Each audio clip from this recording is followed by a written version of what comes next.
ನಮಸ್ತೆ ಎಲ್ರಿಗೂ ನಮಸ್ತೆ. ಮುಂಜಾನೆ ಎಲ್ರಿಗೂ ಶುಭಾಶಯಗಳು.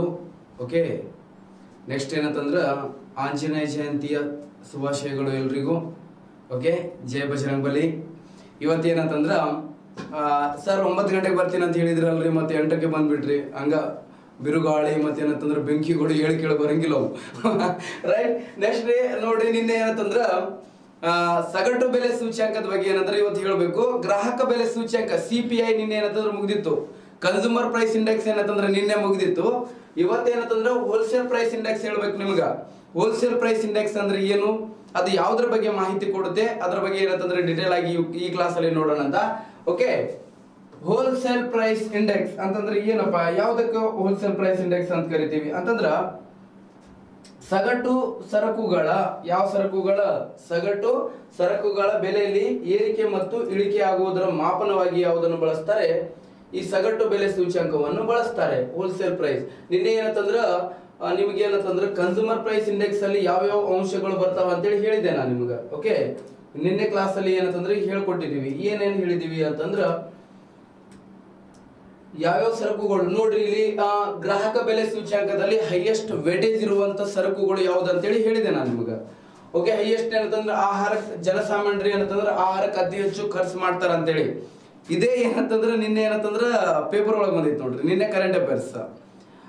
ಏನಪ್ಪಾ ಅಂತಂದ್ರ ಚಿಲ್ಲರೆ ಸರಕುಗಳ ಬೆಲೆಯಲ್ಲಿ ಏನಂತಂದ್ರೆ ಏರಿಕೆ ಆಗ್ಯದ. ಅದು ಏನಂತಂದ್ರೆ ನಾನು ಗ್ರೂಪ್ ಅಲ್ಲಿ ಕೂಡ ಹಾಕಿದೆ. ಒಂದು ಹುಡುಗ ಕೂಡ ಏನಂತಂದ್ರೆ ನೋಡಿ ನಾನು ಮೆಸೇಜ್ ಮಾಡಿದ, ಸಂಜೀವನ್ ಅವನು. ಸೊ ಅದಕ್ಕೆ ಏನಂತಂದ್ರ ಆಹಾರ ಮೇಲೆ ಏನಂತಂದ್ರೆ ಜನಸಾಮಾನ್ಯರು ಹೆಚ್ಚು ಖರ್ಚು ಮಾಡ್ತಾರೆ. ಕಾಯಿಪಲ್ಯ ರೇಟ್ ಆಗಿರ್ಬೋದು, ಮತ್ತೇನಂದ್ರೆ ಆಹಾರ ಸಂಬಂಧಪಟ್ಟ ಸರಕುಗಳ ಎಲ್ಲಾ ಬೆಲೆಗಳು ಕೂಡ ಏನಂತಂದ್ರೆ ಏರಿಕೆ ಆಗುವಂತಿದ್ರೆ ಅದನ್ನೇನಂತ ಕರೀತಾರೆ? ಗ್ರಾಹಕ ಬೆಲೆ ಸೂಚ್ಯಂಕ. ಅತಿ ಹೆಚ್ಚು ಆಹಾರಕ್ಕೆ ಜನರು ಖರ್ಚು ಮಾಡ್ತಾರೆ. ಎರಡನೇ ಹೈಯೆಸ್ಟ್ ಏನಂತಂದ್ರ ಮನೆಗೆ ಖರ್ಚು ಮಾಡ್ತಾರೆ, ಮನೆಗೆ ಬಳಸುವಂತ ವಸ್ತುಗಳಿಗೆ. ನೆಕ್ಸ್ಟ್ ಏನಂತಂದ್ರೆ ವಿದ್ಯುತ್ ಶಕ್ತಿ ಮತ್ತು ಇಂಧನ ಪದಾರ್ಥಗಳಿಗೆ ಖರ್ಚು ಮಾಡ್ತಾರೆ 10%. ಇನ್ನು ಬಟ್ಟೆಗೆ ಎಷ್ಟು 5% ಖರ್ಚು ಮಾಡ್ತಾರೆ. ಇತರೆ 25% ಜನರು ಖರ್ಚು ಮಾಡ್ತಾರೆ. ಒಟ್ಟು ಏನಂತಂದ್ರೆ 100% ಆಗ್ತೈತಿ ನೋಡ್ರಿ. ಒಟ್ಟು ಎಷ್ಟಾಗ್ತದ? 100 ಆಗ್ತದ. ಇಲ್ಲಿ ಈ ಗ್ರಾಹಕ ಬೆಲೆ ಸೂಚ್ಯಂಕದ ಮೂಲಕ ಏನಂತಂದ್ರೆ ಅಳತೆ ಮಾಡ್ಬೇಕಂದ್ರೆ ಎಷ್ಟು ಪದಾರ್ಥಗಳನ್ನು ಗಣನೆಗೆ ತೆಗೆದುಕೊಳ್ಳಲಾಗುತ್ತದೆ ಅಂತ ಕೇಳಿದ್ರ, ಇಲ್ಲಿ 200 ಪದಾರ್ಥಗಳನ್ನು ಗಣನೆಗೆ ತೆಗೆದುಕೊಳ್ಳಲಾಗುತ್ತದೆ. ಎಷ್ಟು? 200 ವಸ್ತುಗಳನ್ನು ಅಥವಾ ಪದಾರ್ಥಗಳನ್ನು ಏನ್ ಮಾಡ್ತಾರೆ? ಗಣನೆಗೆ ತೆಗೆದುಕೊಳ್ಳಲಾಗ್ತದ. ಯಾವುದ್ರಲ್ಲಿ ಅಂತಂದ್ರೆ ಈ ಗ್ರಾಹಕ ಬೆಲೆ ಸೂಚ್ಯಂಕದಲ್ಲಿ ಅಂತೇಳಿ ಹೇಳಬಹುದು.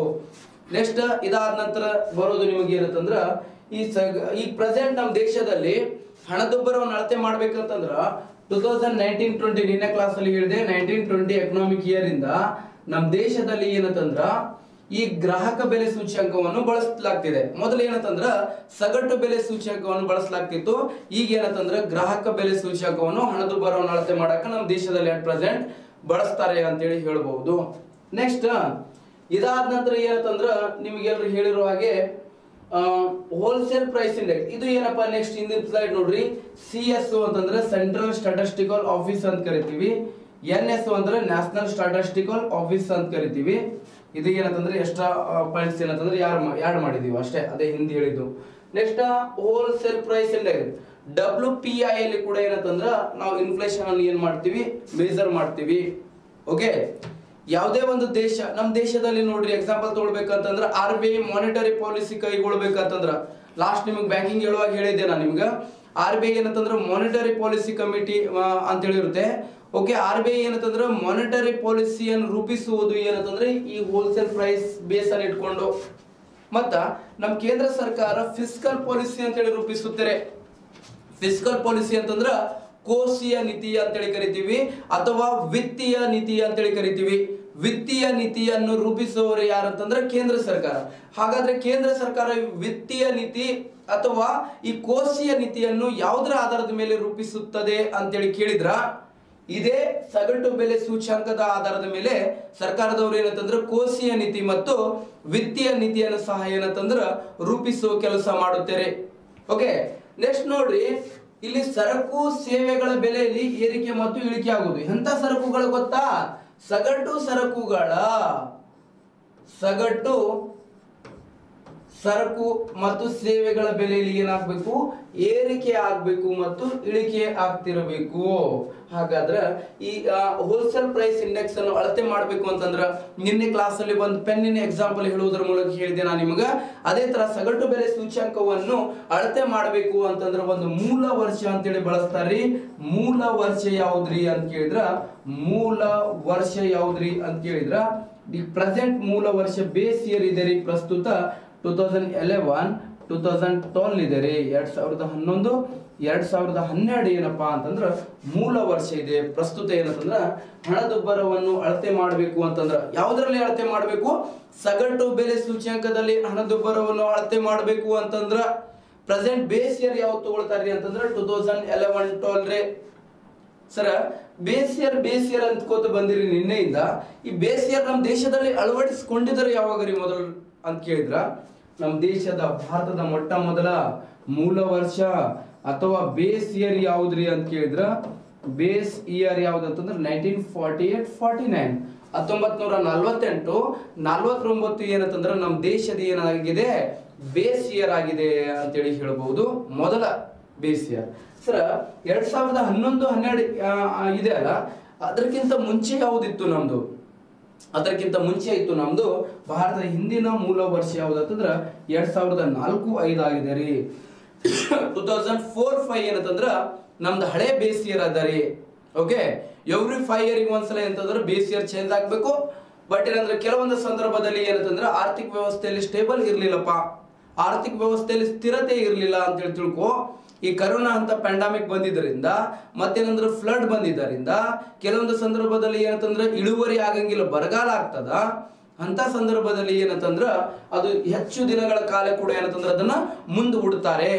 ಓಕೆ, ಈಗೇನಂದ್ರ 2011-12 ಅಂತಂದ್ರೆ ಯೂಸಲಿ ನಿಮ್ಗೆ ಏನಂದ್ರೆ 17-18 ಬೇಸ್ ಇಯರ್ ಅಂತೇಳಿ ಮಾಡ್ಬೇಕಿತ್ತು, ಬಟ್ ಮಾಡಿಲ್ಲ. ಈಗ 10 ಇಯರ್ ಆದ್ರೂ ಕೂಡ ಏನಂತಂದ್ರೆ ಬೇಸ್ ಇಯರ್ ಬದಲಾವಣೆ ಆಗಿಲ್ಲ ರೀ. ಓಕೆ, ಇದು ಏನಂತಂದ್ರೆ ನಿಮಗೆ ಖಬರ್ ಇರಬೇಕು, ನೆನಪಿರ್ಬೇಕು. Okay right. ನೆಕ್ಸ್ಟ್ ಏನಂತಂದ್ರ ಸಗಟು ಬೆಲೆ ಸೂಚ್ಯಂಕದಲ್ಲಿ ಅತಿ ಹೆಚ್ಚು ನೋಡ್ರಿ ನಮ್ಮಲ್ಲಿ ಏನಂತಂದ್ರ ಸಗಟು ಬೆಲೆ ಸೂಚ್ಯಂಕವನ್ನು ನಿಮ್ಗೆ ಗೊತ್ತಿರೋ ಹಾಗೆ ನೋಡ್ರಿ, ಭಾರತದಲ್ಲಿ ಸಗಟು ಬೆಲೆ ಸೂಚ್ಯಂಕವನ್ನು ನಮ್ಮ ದೇಶದಲ್ಲಿ 1939ರಿಂದ ಸತತವಾಗಿ ಏನ್ ಮಾಡಲಾಗ್ತಿದೆ, ಬಿಡುಗಡೆ ಮಾಡಲಾಗುತ್ತಿದೆ. ಕಂಟಿನ್ಯೂ ಏನಂತಂದ್ರ 1939 ಇಂದ ಬಿಡುಗಡೆ ಮಾಡತ್ತಾರ. ಸೆಕೆಂಡ್ ವರ್ಲ್ಡ್ ವಾರ್ ಐತಲ್ಲ, ಎರಡನೇ ಜಾಗತಿಕ ಯುದ್ಧ ಐತಲ್ಲ, ಎರಡನೇ ಜಾಗತಿಕ ಯುದ್ಧ ಆದಾಗಿಂದ ಏನಂತಂದ್ರ ಸತತವಾಗಿ ನಮ್ಮ ದೇಶದಲ್ಲಿ ಸಗಟು ಬೆಲೆ ಸೂಚ್ಯಂಕವನ್ನು ಅಳತೆ ಮಾಡಿ ಬಿಡುಗಡೆ ಮಾಡಲಾಗ್ತಿದ್ದು 1947ರಿಂದ 1947 ನಮಗೆ ಸ್ವಾತಂತ್ರ್ಯ ಸಿಕ್ಕ ನಂತರ ಏನಂತಂದ್ರ ಇದರ ಏನಂತಂದ್ರ ಲಿಖಿತ ರೂಪದಲ್ಲಿ ಬಿಡುಗಡೆ ಮಾಡಲಾಗ್ತಿದೆ. ಯಾವ್ದ ರೂಪದಲ್ಲಿ? ಲಿಖಿತ ರೂಪದಲ್ಲಿ. ಯಾವ ರೂಪದಲ್ಲಿ ಅಂತ ಕೇಳಿದ್ರ ಲಿಖಿತ ರೂಪದಲ್ಲಿ ಬಿಡುಗಡೆ ಮಾಡಲಾಗ್ತಿದೆ ಅಂತಂದ್ರ ಬರವಣಿಗೆ ರೂಪದಲ್ಲಿ ಇದನ್ನ ಏನ್ ಮಾಡ್ತಿದ್ದಾರೆ, ಬರದಿ ಏನಂತಂದ್ರೆ ಇಳುತ್ತಿದ್ದಾರೆ. ಓಕೆ, ಇದೇನಂತಂದ್ರೆ ಸಗಟು ಬೆಲೆ ಸೂಚ್ಯಂಕ. ಸರ ಸಗಟು ಬೆಲೆ ಸೂಚ್ಯಂಕ ಬಿಡುಗಡೆ ಮಾಡೋರು ಯಾರು ಆಗ್ತಿರ್ತಾರೆ? ಇದನ್ನ ಬಿಡುಗಡೆ ಮಾಡೋರು ಯಾರು ಅಂತ ಕೇಳಿದ್ರ ಬಿಡುಗಡೆ ಮಾಡೋರು ಯಾರಪ್ಪ, ಯಾರು ರಿಲೀಸ್ ಮಾಡ್ತಾರ ಅಂತಂದ್ರ ಕೇಂದ್ರ ವಾಣಿಜ್ಯ ಮತ್ತು ಕೈಗಾರಿಕಾ ಸಚಿವಾಲಯದವರು ಬಿಡುಗಡೆ ಮಾಡ್ತಾರೆ. ಯಾರು? ಕೇಂದ್ರ ವಾಣಿಜ್ಯ ಮತ್ತು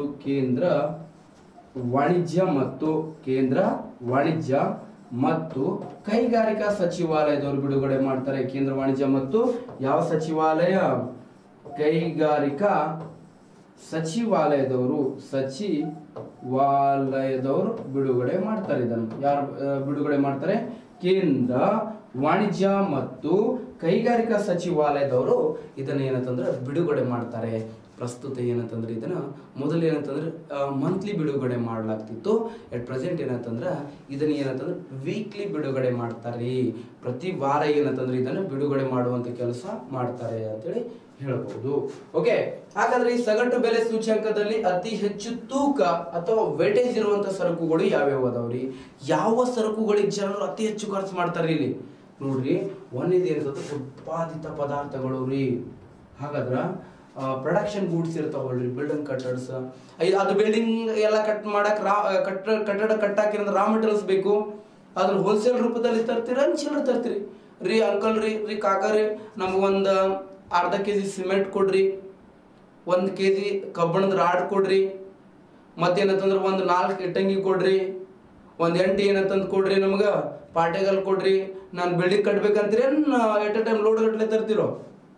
ಲೋಡ್ ಗಟ್ಟಲೆ ತರ್ತೀವಲ್ಲ. ಸೊ ಅದೇ ಏನಂತಂದ್ರೆ ಉತ್ಪಾದಿತ ಪದಾರ್ಥಗಳಿಗೆ 65% ಏನಂತಂದ್ರೆ ಖರ್ಚು ಮಾಡ್ತಾರೆ ಸಗಟು ಬೆಲೆ ಸೂಚ್ಯಂಕದಲ್ಲಿ. ನೆಕ್ಸ್ಟ್ ಏನಂತಂದ್ರ ಪ್ರಾಥಮಿಕ ಪದಾರ್ಥಗಳು ರೀ. ಪ್ರಾಥಮಿಕ ಪದಾರ್ಥಗಳು ಅಂತಂದ್ರ ಇದಕ್ಕೆ ಎಷ್ಟು ಖರ್ಚು ಮಾಡ್ತಾರೆ? ಪ್ರಾಥಮಿಕ ಪದಾರ್ಥಗಳು ಅಂತಂದ್ರ ಯಾವುದೇ ಒಂದು ವಸ್ತು ಏನಂತಂದ್ರ ಪ್ರಾಥಮಿಕ ಹಂತದಲ್ಲಿ ಏನಿರ್ತದಲ್ಲ, ಅದು ಶುದ್ಧ ವಸ್ತುವನ್ನಾಗಿ ಆಗೋಕ್ಕಿಂತ ಪೂರ್ವದಲ್ಲಿ ಏನಿರ್ತೈತಲ್ಲ ಆ ವಸ್ತುಗಳಿಗೆ 20.1%.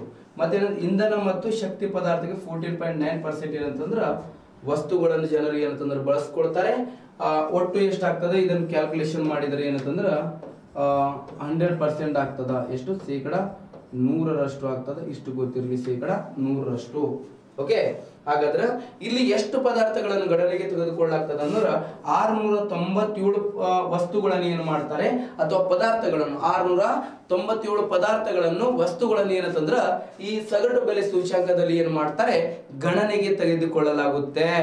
ಓಕೆ, ಹಾಗಾದ್ರೆ ನೋಡ್ರಿ, ಈ ಸಗಟು ಬೆಲೆ ಸೂಚ್ಯಂಕವನ್ನು ಎಲ್ಲಿ ಬಳಸ್ತಾರೆ ಅಂತಂದ್ರೆ ವ್ಯಾಪಾರ ಮಳಿಗೆಗಳಲ್ಲಿ, ಬ್ಯಾಂಕುಗಳಲ್ಲಿ, ಸರ್ಕಾರಿ ಕಚೇರಿಗಳಲ್ಲಿ, ಖಾಸಗಿ ಮತ್ತು ಸಾರ್ವಜನಿಕ ಕೈಗಾರಿಕೆಗಳಲ್ಲಿ ಇದನ್ನು ಏನ್ ಮಾಡ್ತಾರೆ? ಹಣದುಬ್ಬರವನ್ನು ಅಳತೆ ಮಾಡಕ ಇದನ್ನು ಬಳಸ್ತಾರೆ. ಯಾವುದನ್ನು ಬಳಸ್ತಾರೆ? ಸಗಟು ಬೆಲೆ ಸೂಚ್ಯಂಕವನ್ನು ಬಳಸ್ತಾರೆ. ಓಕೆ, ಇದು ನಿಮ್ಗೆ ಏನಂತಂದ್ರ ಗೊತ್ತಿರಬೇಕು. ಸಗಟು ಬೆಲೆ ಸೂಚ್ಯಂಕ ಅಂತೇಳಿ ಕರಿತೀವಿ, ಹೋಲ್ಸೇಲ್ ಪ್ರೈಸ್ ಇಂಡೆಕ್ಸ್ ಅಂತ ಕರಿತೀವ್ರಿ. ಓಕೆ, ಇಷ್ಟು ಗೊತ್ತಿರ್ಲಿ. ನೆಕ್ಸ್ಟ್ ಕೊನೆಯ ಅಂಶ ಏನ್ರಿ ಇದ್ರೊಳಗ ಅಂತ ಕೇಳಿದ್ರ, ಹಣದುಬ್ಬರವನ್ನು ನಿಯಂತ್ರಿಸುವ ಕ್ರಮಗಳರಿ ಯಾವ್ಯಾವ ಅದಾವ್ರಿ?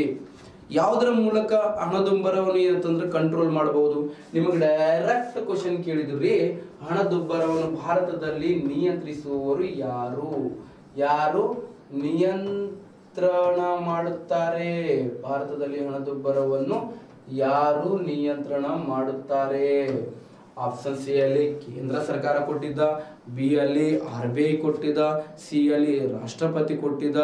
ಓಕೆ, ರಾಷ್ಟ್ರಪತಿ ಅಲ್ಲ, ರಾಷ್ಟ್ರಪತಿ ಕೊಡಬಹುದು. ಓಕೆ, ಸಿ ಅಲ್ಲಿ ಅಂತಂದ್ರೆ ಕೇಂದ್ರ ಸರ್ಕಾರ ಮತ್ತು RBI, ಡಿ ಅಲ್ಲಿ ಮ್ಯಾಲಿನ ಯಾವುದು ಅಲ್ಲ. ಅವಾಗ ನಮ್ಮ ಮಂದಿ ಏನಂತಂದ್ರೆ ಯಾವ್ದು ಅಲ್ಲ ಎಲ್ಲವೂ ಅಂತಂದ್ರೆ ಮೊದಲು ಅದಕ್ಕೆ ಹೋಗ್ತಾರ, ಓದ್ಲಾರ್ದ ಮಂದಿ. ಓಕೆ, ಡೈರೆಕ್ಟ್ ಮಂದಿ ಏನಂತಂದ್ರ ಎಕ್ಸಾಮ್ ಒಳಗೆ ಏನಂತಂದ್ರೆ ಬಂದು ಗುಂಡು ಹಾಕೋ ಮಂದಿ ಇವರು. ಓಕೆ ನೋಡ್ರಿ, ಹಾಗಾದ್ರೆ ಇಲ್ಲಿ ನಮ್ಮಲ್ಲಿ ಹಣದುಬ್ಬರ ನಿಯಂತ್ರಣ ಮಾಡೋರು ಯಾರಂತಂದ್ರ RBI ಮತ್ತು ಕೇಂದ್ರ ಸರ್ಕಾರ ರೀ. ನಾನು ನಿಮ್ಗೆ ಏನಂತಂದ್ರ ಮಾನಿಟರಿ ಪಾಲಿಸಿ ಕಮಿಟಿ ಅಂತೇಳಿ ಹೇಳಿದೆ ನಾನು ನಿಮಗೆ ಬ್ಯಾಂಕಿಂಗ್ ವ್ಯವಸ್ಥೆ ಹೇಳುವಾಗ. ಓಕೆ, ಹಣಕಾಸು ನೀತಿ ಸಮಿತಿ ಅದ್ರೊಳಗೆ ಏನಂತಂದ್ರ 5 ಜನ ಸದಸ್ಯರು ಇರ್ತಾರೆ, ಒಬ್ಬನು ಚೇರ್ಪರ್ಸನ್ ಇರ್ತಾನೆ. ಈ 5 ಜನ ಸದಸ್ಯರಲ್ಲಿ ಅಧ್ಯಕ್ಷರು ಸೇರಿಸಿದ್ರೆ 6 ಜನ ಆಗ್ತಾರೆ. ಈ 5 ಜನ ಸದಸ್ಯರಲ್ಲಿ 3 ಜನ ಸದಸ್ಯರನ್ನು ಕೇಂದ್ರ ಸರ್ಕಾರ ನೇಮಕ ಮಾಡುತ್ತೆ. 3 ಜನ ಸದಸ್ಯರನ್ನು ಕೇಂದ್ರ ಸರ್ಕಾರ ನೇಮಕ ಮಾಡುವಂತಿದ್ರ, ಇನ್ನು ಉಳಿದ 2 ಜನ ಸದಸ್ಯರಿಗೆ ಯಾರು ನೇಮಕ ಮಾಡ್ತಾರೆ ಅಂತ RBI. ಸೊ ಅವರೇ ಮಾನಿಟರಿ ಪಾಲಿಸಿ ಕಮಿಟಿಯಲ್ಲಿ ಏನ್ ಸದಸ್ಯರು ಇರ್ತಾರಲ್ಲ ಆ ಸದಸ್ಯರು ಎಲ್ಲರೂ ಸೇರ್ಕೊಂಡೆ ಏನ್ ಮಾಡ್ತಾರೆ ಅಂತಂದ್ರ ಇನ್ಸ್ಟ್ರೂಮೆಂಟ್ಸ್ ಆಫ್ ಮಾನಿಟರಿ ಪಾಲಿಸಿ ಅಂತೇಳಿ ಹೇಳಿದೆ ನಿಮ್ಗೆ. ಹಣಕಾಸು ನೀತಿಯ ಸಾಧನಗಳು ಅಂತೇಳಿ ಹೇಳಿದೆ. ಅವಾಗ repo rate, reverse repo rate, CRR, SLR ಇರಿಸ್ತಾರೆ ಅಂತಂದಿದ್ದೆ. ಅವರೇ ಏನ್ ಮಾಡ್ತಾರೆ? ಹಣದುಬ್ಬರವನ್ನು ನಿಯಂತ್ರಣ ಮಾಡಕ್ಕೆ ಅಂತಂದ್ರೆ ಪ್ರಮುಖ ಯೋಜನೆಗಳನ್ನು ರೂಪಿಸ್ತಾರೆ. ಸೊ ನಮ್ಮ ದೇಶದಲ್ಲಿ ಹಣದುಬ್ಬರ ನಿಯಂತ್ರಣ ಮಾಡೋರು RBI, ಮತ್ತಿನ್ನೊಂದು ಯಾವುದು ಅಂತ ಕೇಳಿದ್ರ ಕೇಂದ್ರ ಸರ್ಕಾರ ಪ್ಲಸ್ ಏನಂತಂದ್ರೆ RBI ಮತ್ತು ಕೇಂದ್ರ ಸರ್ಕಾರ ನಮ್ಮ ದೇಶದಲ್ಲಿ ಹಣದುಬ್ಬರವನ್ನು ನಿಯಂತ್ರಿಸುವ ಕಾರ್ಯ ಮಾಡುತ್ತೆ. ಇದು ನಿಮ್ಗೆ ಗೊತ್ತಿರಬೇಕು. ಯಾವ್ಯಾವುದು? RBI ಮತ್ತು ಕೇಂದ್ರ ಸರ್ಕಾರ ನಮ್ಮ ದೇಶದಲ್ಲಿ ಏನ್ ಮಾಡುತ್ತಾರೆ? ಹಣದುಬ್ಬರವನ್ನು ನಿಯಂತ್ರಿಸುವ ಕಾರ್ಯ ಮಾಡುತ್ತೆ. ಇಷ್ಟೇನಂತಂದ್ರೆ ನಿಮಗೆ ನೆನಪಿರಬೇಕು, ಇಂಪಾರ್ಟೆಂಟ್ ಆಗಿರುತ್ತೆ. ನೆನಪಿಟ್ಕೊಳ್ತೀರಾ ಅಂತೇಳಿ ಅನ್ಕೊಳ್ತೀನಿ. ರೈಟ್, ನೆಕ್ಸ್ಟ್ ಏನಂತಂದ್ರ ಹಣದುಬ್ಬರವನ್ನು ಯಾವ ತರ ನಿಯಂತ್ರಣ ಮಾಡ್ತಾರೆ? ಹಣದುಬ್ಬರ ನಿಯಂತ್ರಣ ಮಾಡಬೇಕು ಅಂತಂದ್ರ ಆದಾಯ ತೆರಿಗೆಯನ್ನು ಏನ್ ಮಾಡಬೇಕು? ಹೆಚ್ಚಿಸಬೇಕು. ನಿಮ್ ಇನ್ಕಮ್ ಟ್ಯಾಕ್ಸ್ ಅನ್ನು ಹೆಚ್ಚು ಮಾಡಬೇಕು. ನೀವು ಇನ್ಕಮ್ ಟ್ಯಾಕ್ಸ್ ಕಟ್ಟುವಂಥದ್ದು. ಈಗ ಒಬ್ಬ ವ್ಯಕ್ತಿ ಏನಂತಂದ್ರ ಇಯರ್ಲಿ ಏನಂತಂದ್ರ ಒಂದು 50 ಲಕ್ಷ ಏನಂತಂದ್ರ ಅವ್ನ ಇನ್ಕಮ್ ಅದ ಅಂತ ತಿಳ್ಕೊ. 50 ಲಕ್ಷ ಎಕ್ಸಾಂಪಲ್ ಹೋಗ್ರಿ, ಒಂದು 20 ಲಕ್ಷ ಟ್ಯಾಕ್ಸ್ ಕಟ್ಟಾತ ನಮ್ಗೆ, ಅಷ್ಟು ಕಟ್ಟಬೇಕು. 20 ಲಕ್ಷ ಟ್ಯಾಕ್ಸ್ ಕಟ್ರ ಅವ್ನಿಗೆ ಸೇವಿಂಗ್ ಇತ್ತು 30 ಲಕ್ಷ ಏನು ಅಂದ್ರೆ ಸೇವಿಂಗ್ ಉಳಿತದ. ಅವ್ನಿಗೆ ಏನ್ ಮಾಡ್ತಾನೆ, ಜಾಸ್ತಿ ಜಾಸ್ತಿ ವಸ್ತುಗಳನ್ನ ಕೊಂಡ್ಕೊಳಕ್ ಬಯಸ್ತಾನೆ. ಎಕ್ಸಾಂಪಲ್ ಹೇಳತ್ತೀನಿ, ಎಕ್ಸಾಕ್ಟ್ ಆಗಿ ಇಷ್ಟೇ ಅಂತಲ್ಲ. ಓಕೆ, ಅವಾಗ ಏನಂತಂದ್ರೆ ಅವ್ನ ಕಟ್ಟುವಂತ ತೆರಿಗೆ ರೇಟ್ ಏನಂತಂದ್ರೆ 20 ಇದ್ದಿದ್ದು ಏನಂತಂದ್ರೆ 35 ಲಕ್ಷಕ್ಕೆ ಹೆಚ್ಚು ಮಾಡಿದ್ರ 50 ಲಕ್ಷ ಒಳಗ 35 ಲಕ್ಷ ಟ್ಯಾಕ್ಸ್ ಕಟ್ಟಿಬಿಟ್ರೆ ಅವ್ನ ಕಡೆ ಸೇವಿಂಗ್ ಏನಾಗ್ತದ, ಕಡಿಮೆ ಆಗ್ತದ. ಮನುಷ್ಯ ಯಾವುದೇ ಒಬ್ಬ ವ್ಯಕ್ತಿ ಮನುಷ್ಯನೇ ಇರಲಿ ಮಾನವನ ಹತ್ರ ಏನಂತಂದ್ರ ಸೇವಿಂಗ್ ಕಡಿಮೆ ಇದ್ರ ಆಟೋಮೆಟಿಕ್ ಆಗಿ ಏನಂತಂದ್ರೆ ಡಿಮಾಂಡ್ ಕೂಡ ಏನಾಗ್ತದ, ಕಡಿಮೆ ಆಗ್ತದ. ವಸ್ತುಗಳಿಗೆ ಸಲ್ಲಿಸುವಂತ ಬೇಡಿಕೆ ಡಿಮಾಂಡ್ ಏನಾಗ್ತದ, ಕಡಿಮೆ ಆಗ್ತದ. ಡಿಮಾಂಡ್ ಕಡಿಮೆ ಆದ್ರ ಆಟೋಮೆಟಿಕ್ ಆಗಿ ಏನಂತಂದ್ರ ಆ ವಸ್ತುವಿನ ಬೆಲೆಯಲ್ಲಿ ಏನಾಗ್ತದ, ಇಳಿಕೆ ಆಗ್ತದ. ಇಳಿಕೆ ಆಗ್ಲೇಬೇಕು. ಡಿಮಾಂಡ್ ಜಾಸ್ತಿ ಆದ್ರ ಏನಂತಂದ್ರೆ ರೇಟ್ ಏನಾಗ್ತದ, ಅದರ ಪ್ರೈಸ್ ಏನಾಗ್ತದೆ, ಜಾಸ್ತಿ ಆಗ್ತದ. ಡಿಮಾಂಡ್ ಕಡಿಮೆ ಆದ್ರೆ ಆಟೋಮೆಟಿಕ್ ಆಗಿ ಪ್ರೈಸ್ ಏನಾಗ್ತದ, ಕಡಿಮೆ ಆಗ್ತದ ಅಂತೇಳಿ ಹೇಳ್ಬೋದು. ನೆಕ್ಸ್ಟ್, ಹಣದುಬ್ಬರ ನಿಯಂತ್ರಣ ಮಾಡ್ಬೇಕಂದ್ರೆ ಪರೋಕ್ಷ ತೆರಿಗೆಯನ್ನು ಏನ್ ಮಾಡ್ಬೇಕು, ಇಳಿಸ್ಬೇಕ್ರಿ. ಪರೋಕ್ಷ ತೆರಿಗೆಯನ್ನು ಏರಿಸಿದರೆ ಏನಂತಂದ್ರೆ ಇನ್ನಷ್ಟು ಏನಂತಂದ್ರೆ ಇನ್ಫ್ಲೇಷನ್ ಆಗ್ತದ. ಓಕೆ, ಯಾವ ತರ ರೀಪ್ಪ ಅಂತ ಕೇಳಿದ್ರ, ಈಗ ಎಕ್ಸಾಂಪಲ್ ಹೇಳ್ಬೇಕು ಅಂತಂದ್ರ ಈಗ ಏನಂತಂದ್ರ ಎಕ್ಸಾಂಪಲ್ ಹೇಳ್ಬೇಕು ಅಂತಂದ್ರೆ ಇಲ್ಲಿ ನೋಡ್ರಿ, ಈಗ ಯಾವುದೇ ಒಂದು ವಸ್ತು ತಗೋಬೇಕಂದ್ರೆ ಇಲ್ಲಿ ಕರೆಕ್ಟ್ ನೋಡ್ರಿ, ಇಲ್ಲಿ ಒಂದೇನಂತಂದ್ರ ವಸ್ತು ತಗೊಂಡಿವಿ ನಾವು. ಯಾವ್ದು ವಸ್ತು ಅಂತ ಕೇಳಿದ್ರ ಒಂದು ಬಾಟ್ಲಿ ತಗೊಂಡಿವಿ ಅಂತ ತಗೊಳ್ರಿ. ಓಕೆ, ನೀರಿನ ಬಾಟ್ಲಿ ಐತಿ. ಇದಕ್ಕೆ ಏನಂತಂದ್ರೆ ಸನಿ ಬಾಟ್ಲಿ ಅಂತ ಕರೀತಾರೆ. ಇದಕ್ಕೆ ಸನಿ ವಾಟರ್ ಬಾಟಲ್. ಓಕೆ, ಇದೇ ಹಂತ ವಾಟರ್ ಗ್ಲೀಸರ್ ಅಂತೀರಿ, ಮತ್ತ ಹಂಗೆ ಇರ್ತಿದ್ ಬಾಟಲ್. ಓಕೆ, ಇದ್ರೊಳಗೆ ನೀರು ತುಂಬೈತಲ್ಲ, ಅದಕ್ಕೆ ಹಂಗೆ ಕಾಣಿಸ್ತಿತ್ತು ಇದು.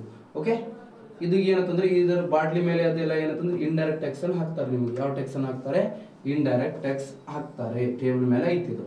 ಓಕೆ, ಹಾಗಾದ್ರ ಈ ಬಾಟ್ಲಿ ಏನಂತಂದ್ರ ಇದು ಏನಂತಂದ್ರ ಇದರ ಮೇಲೆ ಏನಂತಂದ್ರ 850 ರೂಪಾಯಿ ರೇಟ್ ಅದ ಅಂತಿಗು. 850 ರೂಪಾಯಿ, 850 ರೂಪಾಯಿ ರೇಟ್ ಅದ.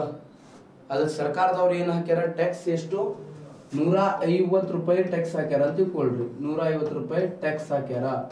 150 ರೂಪಾಯಿ ಟ್ಯಾಕ್ಸ್ ಹಾಕಿದಾಗ 850 ರೂಪಾಯಿಗೆ ಇದು ಸಿಗತ್ತದ. ಈ ಟ್ಯಾಕ್ಸ್ ರೇಟ್ ಅನ್ನು ಹೆಚ್ಚು ಮಾಡೋಣ. ಟ್ಯಾಕ್ಸ್ ರೇಟ್ ಎಷ್ಟು ಹೆಚ್ಚು ಮಾಡೋಣ ಅಂತಂದ್ರೆ 150 ಇದ್ದಿದ್ದು ಏನು ಮಾಡೋಣ, 350 ರೂಪಾಯಿ ಏನು ಮಾಡೋಣ, ಟ್ಯಾಕ್ಸ್ ಮಾಡಿಬಿಡೋಣ.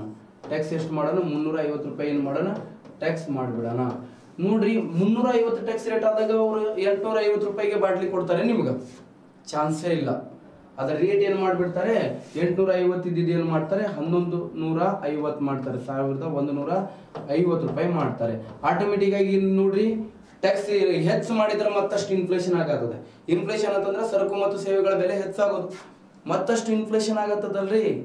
ಮತ್ತೆ ಇನ್ಫ್ಲೇಷನ್ ಕಂಟ್ರೋಲ್ ಮಾಡಬೇಕು ಅಂತಂದ್ರೆ ಏನ್ ಮಾಡ್ಬೇಕು ನಾವು ಅಂತಂದ್ರ ಈ ಟ್ಯಾಕ್ಸ್ ಅನ್ನು ಏನ್ ಮಾಡೋಣ, ಕಡಿಮೆ. 350 ಇದ್ದಿದ್ದು ಏನ್ ಮಾಡೋಣ, ಬರೀ 100 ರೂಪಾಯಿ ಮಾಡೋಣ. 100 ರೂಪಾಯಿ ಮಾಡಿದಾಗ ಏನಾಗ್ತದ, ಆ ವಸ್ತುವಿನ ಬೆಲೆ ಎಷ್ಟಾಗ್ತದ, 800 ರೂಪಾಯಿ ಆಗ್ತದೆ. 150 ರೂಪಾಯಿ ಇದ್ದಿದ್ದು 800 ರೂಪಾಯಿ ಅಂತಂದ್ರೆ ಕಡಿಮೆ ಆಯ್ತು. ಸೊ ಅದನ್ನ ಏನಂದ್ರೆ ಹಣದುಬ್ಬರ ನಿಯಂತ್ರಣ ಮಾಡಬಹುದು. ಹಣದುಬ್ಬರ ನಿಯಂತ್ರಣ ಮಾಡ್ಬೇಕಂತಂದ್ರೆ ಏನ್ ಮಾಡ್ಬೇಕು, ಪರೋಕ್ಷ ತೆರಿಗೆ ಇಂಡೈರೆಕ್ಟ್ ಟ್ಯಾಕ್ಸ್ ಅನ್ನು ಏನ್ ಮಾಡಬೇಕು, ಇಳಿಸಬೇಕು ಹೊರತು ಹೆಚ್ಚು ಮಾಡಬಾರ್ದು. ಡೈರೆಕ್ಟ್ ಟ್ಯಾಕ್ಸ್ ಅನ್ನು ಹೆಚ್ಚಿಸಬೇಕು, ಇಂಡೈರೆಕ್ಟ್ ಟ್ಯಾಕ್ಸ್ ಅನ್ನು ಏನ್ ಮಾಡಬೇಕು, ಕಡಿಮೆ ಮಾಡಬೇಕು. ಇದು ನಿಮ್ಗೆ ಇಷ್ಟ ಏನಾದ್ರು ಗೊತ್ತಿರಬೇಕು, ಸರಿನಾ? ರೈಟ್. ನೆಕ್ಸ್ಟ್ ಏನಂತಂದ್ರ ಇದಾದ ನಂತರ ಹಣದುಬ್ಬರ ನಿಯಂತ್ರಣ ಮಾಡ್ಬೇಕಂತಂದ್ರ ಸರ್ಕಾರದವ್ರ ಏನ್ ಮಾಡ್ಬೇಕು, ಹಣದ ಪೂರೈಕೆಯನ್ನು ಏನ್ ಮಾಡ್ಬೇಕು, ಕಡಿಮೆ ಮಾಡಬೇಕು. ಆರ್ ಬಿ ಐ ಏನ್ ಮಾಡ್ಬೇಕು ಗೊತ್ತಾ, RBI ಹಣದ ಪೂರೈಕೆಯನ್ನು ಏನ್ ಮಾಡ್ಬೇಕು, ಹಣದ ಪೂರೈಕೆಯನ್ನು ಏನ್ ಮಾಡ್ಬೇಕು, ಹಣದ ಪೂರೈಕೆಯನ್ನು ಏನ್ ಮಾಡ್ಬೇಕು, ಕಡಿಮೆ ಮಾಡಬೇಕು. ಯಾರು ಮಾಡಬೇಕು ಹಣದ ಪೂರೈಕೆ ಕಡಿಮೆ? RBI ಏನು ಮಾಡಬೇಕು, ಹಣದ ಪೂರೈಕೆಯನ್ನು ಏನು ಮಾಡಬೇಕು, ಕಡಿಮೆ ಮಾಡಬೇಕು. ಇಷ್ಟು ನಿಮಗೆ ಏನಂತಂದ್ರೆ ಗೊತ್ತಿರಬೇಕು. ಯಾರೀ ಹಣದ ಪೂರೈಕೆ ಯಾರು ಮಾಡ್ತಾರೆ ನಮ್ಮ ದೇಶದಲ್ಲಿ ಅಂತಂದ್ರೆ RBI ಮಾಡುತ್ತೆ. ಸೊ RBI ಏನು ಮಾಡಬೇಕು, ಹಣದುಬ್ಬರ ನಿಯಂತ್ರಣ ಮಾಡಬೇಕು ಅಂತಂದ್ರೆ ಹಣದ ಪೂರೈಕೆಯನ್ನು ಏನು ಮಾಡಬೇಕು, ಕಡಿಮೆ ಮಾಡ್ಬೇಕಾಗ್ತದ. ಇದು ನಿಮ್ಗೆ ಏನಂತಂದ್ರೆ ಗೊತ್ತಿರಬೇಕು, ಸರಿನಾ? ನೆಕ್ಸ್ಟ್ ಏನಂತಂದ್ರ ರೆಪೋ ರೇಟ್ ಮತ್ತೇನಂತಂದ್ರೆ ರಿವರ್ಸ್ ರೆಪೋ ರೇಟ್. ಆರ್ ಅಂತಂದ್ರೆ ರಿವರ್ಸ್ ರೆಪೋ ರೇಟ್ ಆಲ್ರೆಡಿ ಹೇಳಿದೆ ನಾನು. ರೆಪೋ ರೇಟ್ ಮತ್ತು ರಿವರ್ಸ್ ರೆಪೋ ರೇಟ್ ಅನ್ನು ಏನು ಮಾಡಬೇಕು, ಹೆಚ್ಚು ಮಾಡಬೇಕು ಹೊರತು ಕಡಿಮೆ ಮಾಡಬಾರ್ದು. ನೋಡ್ರಿ, ರೆಪೋ ರೇಟ್ ಅಂತಂದ್ರೆ RBI ನಿಂದ ಯಾರು ಸಾಲ ತಗೊಳ್ಬೇಕ್ರಿ, RBI ಇಂದ ವಾಣಿಜ್ಯ ಬ್ಯಾಂಕುಗಳು ಏನ್ ತಗೊಳ್ಬೇಕ್ರಿ, ಇವೇನಂತಂದ್ರೆ ವಾಣಿಜ್ಯ ಬ್ಯಾಂಕುಗಳು ಏನ್ ಮಾಡಬೇಕು, ಸಾಲವನ್ನು ತಗೊಳ್ಬೇಕು. ಯಾರ ಕಡೆಯಿಂದ ಸಾಲ ತಗೊಳ್ಬೇಕು? RBI ಇಂದ ವಾಣಿಜ್ಯ ಬ್ಯಾಂಕುಗಳು ಸಾಲ ತಗೊಳ್ಬೇಕು. ವಾಣಿಜ್ಯ ಬ್ಯಾಂಕುಗಳು ಸಾಲ ತಗೊಂಡು ಈಗ ಏನಂತಂದ್ರೆ ರೆಪೋ ರೇಟ್ ಎಷ್ಟು 4% ಇದೆ. 4% ಇದ್ರ ಇವ್ರು ಗ್ರಾಹಕರಿಗೆ ಎಷ್ಟು ಪರ್ಸೆಂಟೇಜ್ ಸಾಲ ಕೊಡ್ತಾರೆ? ಇವ್ರು ಗ್ರಾಹಕರಿಗೆ ಇವ್ರೇನು 4% ತಗೊಂಡು 7% ಏನಂತಂದ್ರೆ ಗ್ರಾಹಕರಿಗೆ ಇವ್ರು ಏನು ಕೊಡ್ತಾರೆ? ಸಾಲವನ್ನು ಕೊಡ್ತಾರೆ. ಅವಾಗ ರೇಟ್ ಆಫ್ ಇಂಟ್ರೆಸ್ಟ್ 7% ಬಹಳ ಏನಲ್ರಿ ಇಯರ್ಲಿ. ಅವಾಗ ಏನಂತಂದ್ರೆ ಜನಸಾಮಾನ್ಯರು ಕಡಿಮೆ ಬಡ್ಡಿ ದರ ಇರುವಾಗ ಏನ್ ಮಾಡ್ತಾರೆ? ಜಾಸ್ತಿ ಸಾಲವನ್ನು ಪಡ್ಕೊಳಕ್ ಇಷ್ಟಪಡ್ತಾರೆ. ಸಾಲ ಜಾಸ್ತಿ ಪಡ್ಕೊಂಡ್ರೆ ಆಟೋಮೆಟಿಕ್ ಆಗಿ ಏನಾಗ್ತದ ಅವ್ರ ಕಡೆ ದುಡ್ಡು ಬರ್ತದ. ದುಡ್ಡು ಬಂದ್ರೆ ಏನಂತಂದ್ರೆ ಅವ್ರ ವಸ್ತುಗಳಿಗೆ ಡಿಮಾಂಡ್ ಇಡ್ತಾರೆ. ಡಿಮಾಂಡ್ ಇಟ್ಟರೆ ಏನಂತಾರ? ಬೇಡಿಕೆ ಇಡ್ತಾರೆ. ಬೇಡಿಕೆ ಇಟ್ಟರೆ ಆಟೋಮೆಟಿಕ್ ಆಗಿ ಏನಾಗ್ತದ? ವಸ್ತುಗಳ ಬೆಲೆ ಹೆಚ್ಚಾಗಿ ಇನ್ಫ್ಲೇಷನ್ ಆಗ್ತದ. ಸೊ ಅದಕ್ಕೆ ಏನ್ ಮಾಡ್ತಾರೆ? ಸರ್ಕಾರದವ್ರು RBI ದವ್ರು ಏನ್ ಮಾಡ್ಬೇಕು? ಹಣದುಬ್ಬರ ನಿಯಂತ್ರಣ ಮಾಡ್ಬೇಕಂದ್ರೆ 6% ಇದ್ದಿದ್ದು ಏನ್ ಮಾಡ್ಬೇಡ 8% ಮಾಡೋಣ. 4% ಇದ್ದಿದ್ದು 8% ಮಾಡೋಣ. ಇವರು ವಾಣಿಜ್ಯ ಬ್ಯಾಂಕುಗಳು RBI 8% ರೇಟ್ ಆಫ್ ಇಂಟ್ರೆಸ್ಟ್ ಸಾಲ ತಗೊಂಡು ಗ್ರಾಹಕರಿಗೆ 7% ಕೊಡುತ್ತೇನೆ? ಕೊಡಂಗಿಲ್ರಿ. ಅಂತ ಏನಂತಂದ್ರೆ ದೊಡ್ಡ ಮನಸ್ಸು ಯಾರಿಗೂ ಇಲ್ಲ. ಓಕೆ, ಹೆಚ್ಚಿಗೆ ತಗೊಂಡು ಕಡಿಮೆ ಮಾರಾಕ. ಓಕೆ, ಅವಾಗ ಏನ್ ಮಾಡ್ತಾರೆ ಗೊತ್ತಾ? ನಮ್ಮ ಸೆಕೆಂಡ್ ಹ್ಯಾಂಡ್ ಬೈಕ್ ಕಾರ್ ಮತ್ತೆ ಹೆಚ್ಚಿಗೆ ತಗೊಂಡು ಕಡಿಮೆ ತಗೊಳ್ತಾರಲ್ರಿ, ಅದು ಬೇರೆ ಇದೆ ಬೇರೆ. ಸರಿನಾ? ಅದಕ್ಕೆ ಏನಂದ್ರೆ DC ಆಗ್ತದೆ, ಡೆಪ್ರಿಸಿಯೇಷನ್ ಕಾಸ್ಟ್ ಹೋಗಿರ್ತೈತೆ ಅದರಲ್ಲಿ. ಸರಿನಾ? ನೆಕ್ಸ್ಟ್ ಏನಂದ್ರೆ ವಾಣಿಜ್ಯ ಬ್ಯಾಂಕುಗಳು ಏನಂತಂದ್ರೆ ಇವರು 8% ತಗೊಂಡು ವಾಣಿಜ್ಯ ಬ್ಯಾಂಕುಗಳು ಗ್ರಾಹಕರಿಗೆ ಎಷ್ಟು ಕೊಡ್ತಾರೆ? 100% ರೇಟ್ ಆಫ್ ಇಂಟ್ರೆಸ್ಟ್ ಕೊಡ್ತಾರೆ. ಈಗ 100% ರೇಟ್ ಆಫ್ ಇಂಟ್ರೆಸ್ಟ್ ಆಯ್ತು ಬಿಡು, ಬೇಡ ಸಾಲಗಳು ಬೇಡ, ಏನು ಬೇಡ, ವಸ್ತುಗಳು ಡಿಮಾಂಡ್ ಬೇಡ, ಏನು ಬೇಡ, ನಮ್ಗೆ ಸುಮ್ಕಿರೋ ಅಂತ ಹೇಳಿ ಏನ್ ಮಾಡ್ತಾರೆ? ಸಾಲವನ್ನು ತಗೊಳಂಗಿಲ್ಲ. ಸಾಲವನ್ನು ತಗೊಳ್ಳಿಲ್ಲ ಅಂತಂದ್ರೆ ಅವ್ರ ಕಡೆ ದುಡ್ಡು ಇರಂಗಿಲ್ಲ ಅಂದ್ರೆ ವಸ್ತುಗಳು ಡಿಮಾಂಡ್ ಇರಲಿಲ್ಲ ಅಂದ್ರೆ ವಸ್ತುಗಳ ಬೆಲೆ ಕಡಿಮೆ ಆಗ್ತದ. ಹಣದುಬ್ಬರ ನಿಯಂತ್ರಣ ಮಾಡಬೇಕು, ಇದು ಒಂದು ಕ್ರಮ. ನೆಕ್ಸ್ಟ್, ಹಣದುಬ್ಬರ ನಿಯಂತ್ರಣ ಮಾಡ್ಬೇಕಂತಂದ್ರೆ ಸರ್ಕಾರ ಏನ್ ಮಾಡ್ಬೇಕು? ಉಳಿತಾಯ ಮುಂಗಡ ಪತ್ರವನ್ನು ಮಂಡಿಸ್ಬೇಕು. ಸರ್, ಉಳಿತಾಯ ಮುಂಗಡ ಪತ್ರ ಮಂಡಿಸೋದಕ್ಕೂ ಮತ್ತು ಹಣದುಬ್ಬರಕ್ಕೆ ಏನ್ರಿ ಸಂಬಂಧ ಇದೆ? ಯಾಕಿಲ್ಲ? ಸಂಬಂಧ ಇದೆ, ಬಹಳ ದೊಡ್ಡ ಸಂಬಂಧ ಇದೆ. ಹೆಂಗ್ ಸಂಬಂಧ ಇದೆ ರೀ ಅಂತ ಕೇಳಿದ್ರ, ನೋಡ್ರಿ, ಹಣದುಬ್ಬರ ನಿಯಂತ್ರಣ ಮಾಡಬೇಕು ಅಂತಂದ್ರೆ ಉಳಿತಾಯ ಮುಂಗಡ ಪತ್ರ ಸರ್ಪ್ಲಸ್ ಬಜೆಟ್ ಅನ್ನು ಮಂಡಿಸಬೇಕು. ಹಾಗಾದ್ರೆ ಸರ್ಪ್ಲಸ್ ಬಜೆಟ್ ಅಂತಂದ್ರೆ ಏನಪ್ಪ ಅಂತಂದ್ರೆ ಉಳಿತಾಯ ಮುಂಗಡ ಪತ್ರ ಅಂತಂದ್ರ ಮುಂಬರುವ ಹಣಕಾಸಿನ ವರ್ಷದ ಅಂತಂದ್ರ ಮುಂದಿನ ಹಣಕಾಸಿನ ವರ್ಷದ ಸರ್ಕಾರದ ನಿರೀಕ್ಷಿತ ಆದಾಯ ಏನಿರ್ಬೇಕ್ರಿ? ಆದಾಯ ಹೆಚ್ಚಿದ್ದು ವೆಚ್ಚ ಏನಿರ್ಬೇಕ್ರಿ? ವೆಚ್ಚ ಕಡಿಮೆ ಇರುವಂತಿದ್ರೆ, ಇನ್ಕಮ್ ಜಾಸ್ತಿ ಇರಬೇಕು, ಎಕ್ಸ್ಪೆಂಡಿಚರ್ ಕಡಿಮೆ ಇರಬೇಕು. ಹಂಗಿದ್ದಾಗ ಮಾತ್ರ ಅದು ಸರ್ಪ್ಲಸ್ ಬಜೆಟ್ ಆಗಿರ್ತದ. ಉಳಿತಾಯ ಮುಂಗಡ ಪತ್ರ ನೋಡ್ರಿ, ಆದಾಯ ಜಾಸ್ತಿ ಅದ, ವೆಚ್ಚ ಕಡಿಮೆ. ಆದಾಯ ಮಸ್ತ್ ಬರ್ತಿದೆ, ಬಟ್ ಗೌರ್ಮೆಂಟ್ ದವ್ರು ಜನರ ಕಲ್ಯಾಣಕ್ಕಾಗಿ ಯಾವ ಯೋಜನೆ ಕೂಡ ಹಾಕೊಳಂಗಿಲ್ರಿ. ನಾವೇನಂದ್ರೆ ಬಜೆಟ್ ಒಳಗೆ ದುಡ್ಡನ್ನು ಉಳಿಸ್ಕೊಳಕ್ ನೋಡತ್ತೀವಿ ನಾವು ಅಷ್ಟೇ. ಅಂದಾಗ ಏನಂತಂದ್ರೆ ಹಣದುಬ್ಬರ ನಿಯಂತ್ರಣ ಆಗಕ್ಕೆ ಸಾಧ್ಯ ಏನ್ರಿ? ನಿಯಂತ್ರಣ ಆಗ್ತದೆ. ಯಾವ ತರ ರೀ ಅಂತಂತ ಕೇಳಿದ್ರೆ, ನೋಡ್ರಿ, ಜನರಿಗೆ ನಿಮ್ಗೆ ಏನಂತಂದ್ರೆ ರೇಷನ್ ಅಕ್ಕಿನೂ ಕೊಡಬಾರ್ದು ಸರ್ಕಾರ. ಜನರಿಗೆ ಏನಂತಂದ್ರೆ ಸರ್ಕಾರದವ್ರು ರೇಷನ್ ಅಕ್ಕಿ ಕೊಡಬಾರ್ದು. ರೇಷನ್ ಅಕ್ಕಿ ಕೊಡ್ಲಿಲ್ಲ. ಓಕೆ, ನೆಕ್ಸ್ಟ್ ಏನಂತಂದ್ರೆ ರೇಷನ್ ಅಕ್ಕಿ ಕೊಡ್ಲಿಲ್ಲ ಅಂತಂದ್ರೆ ನಿಮ್ಗೆ ಏನ್ ಮಾಡ್ಬೇಕು? ಬಡವರಾಗಿರ್ಬೋದು, ಜನಸಾಮಾನ್ಯರು ಅಕ್ಕಿ ಮೇಲೆ ಅಂತಂದ್ರೆ ಈಗ ರೇಷನ್ ಅಕ್ಕಿ ಔಟ್ಸೈಡ್ ತಗೊಂಡ್ರೆ 16 ರಿಂದ 17 ರೂಪಾಯಿ ಪರ್ ಕೆಜಿ ಕೊಡ್ತಾರೆ. ಬ್ಲಾಕ್ ಅಲ್ಲಿ ಲೀಗಲ್ ಆಗಿ ಅಲ್ಲ, ಬ್ಲಾಕ್ ಆಕ್ಚುಲಿ ರೇಷನ್ ಅಕ್ಕಿ ಮಾರಬಾರ್ದು. ಆದ್ರೂ ಕೂಡ ಏನಂತಂದ್ರೆ ಮಾರ್ತಿದ್ರೆ ಏನಂತಂದ್ರೆ 15-17 ರೂಪಾಯಿ ಕೊಡ್ತಾರೆ. ನೋಡ್ರಿ, ಫ್ರೀ ಆಗಿ ಸಿಗುವಂತ ಅಕ್ಕಿ ಅಂತಂದ್ರೆ 17-18 ರೂಪಾಯಿ ಪರ್ ಕೆಜಿ ತಗೋಬೇಕು ಅಂತಂದ್ರೆ ಆ ಅಕ್ಕಿಯನ್ನು ತಗೊಳಕ್ಕೆ ಅಂತಂದ್ರೆ ನಿಮ್ ಕಡೆ ಇರುವಂತ ದುಡ್ಡನ್ನು ಏನಂದ್ರೆ ಖರ್ಚು ಮಾಡ್ತೀರಿ. ಖರ್ಚು ಮಾಡಿದ್ರೆ ನಿಮ್ ಸೇವಿಂಗ್ ಏನಾಗ್ತದ? ಆಟೋಮೆಟಿಕ್ ಆಗಿ ಕಡಿಮೆ ಆಗ್ತದ. ಇದು ಒಂದು ರೀಸನ್. ಮತ್ತೇನಂದ್ರೆ ಸರ್ಕಾರದಿಂದ ನಿಮ್ಗೆ ಯಾವುದೇ ಸ್ಕಾಲರ್ಶಿಪ್ ಇಲ್ಲ, ಏನೂ ಇಲ್ಲ. ಅವಾಗ ಏನಾಗ್ತದೆ? ನಿಮ್ ವೈಯಕ್ತಿಕ ದುಡ್ಡೊಳಗೆ ಏನಂತಂದ್ರೆ ನೀವು ಕಲಿಬೇಕಾಗ್ತದ. ಅವಾಗ ಕೂಡ ಏನಂದ್ರೆ ನಿಮ್ ಉಳಿತಾಯ ಸೇವಿಂಗ್ ಏನಾಗ್ತದ? ಕಡಿಮೆ ಆಗ್ತದ. ಇದು ಕೂಡ ಏನಂತಂದ್ರೆ ಒಂದು ರೀಸನ್ ಇರಬಹುದು. ಸರಿನಾ? ಇವೆಲ್ಲ ಕಾರಣದಿಂದ ಏನಂತಂದ್ರೆ ಹಣದುಬ್ಬರ ನಿಯಂತ್ರಣ ಮಾಡಬೇಕು. ಇನ್ನ ಹಣದುಬ್ಬರ ನಿಯಂತ್ರಣ ಮಾಡ್ಬೇಕಂತಂದ್ರೆ RBI ಮುಕ್ತ ಮಾರುಕಟ್ಟೆ ಕಾರ್ಯಾಚರಣೆಯನ್ನು ಕೈಗೊಳ್ಳುತ್ತೆ. ಯಾವುದು? RBI ದವ್ರು ಏನ್ ಮಾಡ್ತಾರೆ? ಮುಕ್ತ ಮಾರುಕಟ್ಟೆ ಕಾರ್ಯಾಚರಣೆ. ಯಾವ ಮಾರುಕಟ್ಟೆ? ಮುಕ್ತ ಮಾರುಕಟ್ಟೆ ಕಾರ್ಯಾಚರಣೆ ಕೈಗೊಳ್ಳುತ್ತೆ. ಓಕೆ, ಇದನ್ನ ಏನಂತ ಕರಿತೀವಿ? ಓಪನ್ ಮಾರ್ಕೆಟ್ ಆಪರೇಷನ್ ಅಂತ ಕರಿತೀವಿ. ಯಾವ ಮಾರ್ಕೆಟ್? ಓಪನ್ ಮಾರ್ಕೆಟ್ ಆಪರೇಷನ್ ಕೈಗೊಳ್ಳುತ್ತೆ. ಆಪರೇಷನ್ ಓಪನ್ ಮಾರ್ಕೆಟ್ ಆಪರೇಷನ್ ಮುಕ್ತ ಮಾರುಕಟ್ಟೆ ಕಾರ್ಯಾಚರಣೆ ಕೈಗೊಳ್ಳುತ್ತೆ. ಹಣದುಬ್ಬರ ನಿಯಂತ್ರಣ ಮಾಡ್ಬೇಕಂತಂದ್ರೆ RBI ಓಪನ್ ಮಾರ್ಕೆಟ್ ಆಪರೇಷನ್. ಇಲ್ಲಿ RBI ಇರುತ್ತೆ ಅಂತ ತಿಳ್ಕೊಳ್ರಿ. RBI okay. ಇಲ್ಲಿ ಏನಂತಂದ್ರೆ ಈ ಕಡೆ ಮಾರ್ಕೆಟ್ ಇದು ಏನ್ರಿ ಮಾರ್ಕೆಟ್. ಲಾಸ್ಟ್ ಟೈಮ್ ಹೇಳಿದೆ ನಾನು ನಿಮ್ಗೆ, ಇದು ಏನಂತಂದ್ರೆ ಮಾನಿಟರಿ ಪಾಲಿಸಿ ಒಳಗೆ ಇದು ಮಾರ್ಕೆಟ್ ಅಂತ ತಿಳ್ಕೊಳ್ರಿ. ಮಾರ್ಕೆಟ್ ಅಂತಂದ್ರೆ ಇಲ್ಲಿ ಬ್ಯಾಂಕುಗಳು, ಹಣಕಾಸಿನ ಸಂಸ್ಥೆಗಳು, commercial bank, private sector bank, foreign banks ಎಲ್ಲ ಇರ್ತವೆ. ಇಲ್ಲಿ ಮತ್ತು ಜನಸಾಮಾನ್ಯರು ಕೂಡ ಇರ್ತಾರೆ. ಅವಾಗ ಏನಾಯ್ತು ನೋಡ್ರಿ, ಮಾರ್ಕೆಟ್ ಅಲ್ಲಿ ಏನಂದ್ರ ಹಣದ ಏನಂತಂದ್ರೆ ಚಲಾವಣೆ ಜಾಸ್ತಿ ಆಗ್ಯದ. ಜನಸಾಮಾನ್ಯರ ಹತ್ರ ದುಡ್ಡು ಜಾಸ್ತಿ ಇದಾವ. ಬ್ಯಾಂಕುಗಳು ಕಡಿಮೆ ರೇಟ್ ಆಫ್ ಇಂಟ್ರೆಸ್ಟ್ ಅಲ್ಲಿ ದುಡ್ಡು ಕೊಡತಾವ, ಜನರಿಗೆ ಸಾಲ ಕೊಡತಾರ.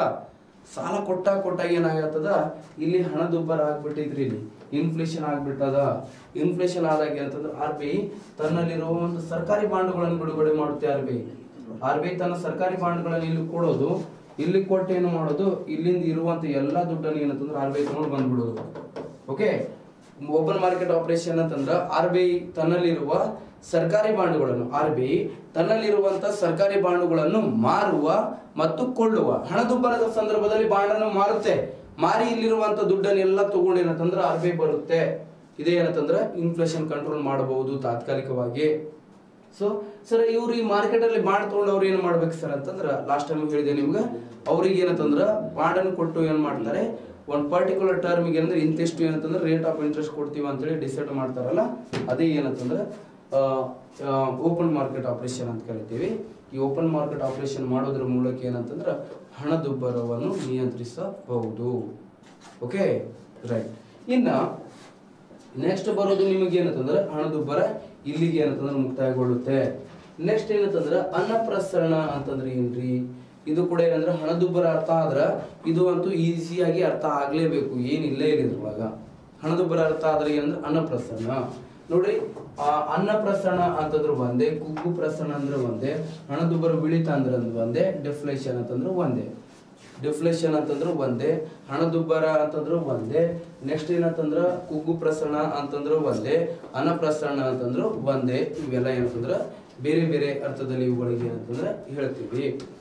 ನೆಕ್ಸ್ಟ್ ಏನಂತಂದ್ರ ಅನ್ನಪ್ರಸರಣ, ಕುಗ್ಗು ಪ್ರಸರಣ, ಹಣದುಬ್ಬರ ಅಂತಂದ್ರೆ ಏನ್ರಿ ಅಪ್ಪ ಅಂತ ಕೇಳಿದ್ರ ಈಸಿ ಇದೆ ಇದು ಕೂಡ. ನೋಡ್ರಿ, ಸರಕು ಮತ್ತು ಸೇವೆಗಳ ಬೆಲೆಯಲ್ಲಿ ಸತತವಾಗಿ ಇಳಿಕೆ ಆಗ್ತಿದ್ದು.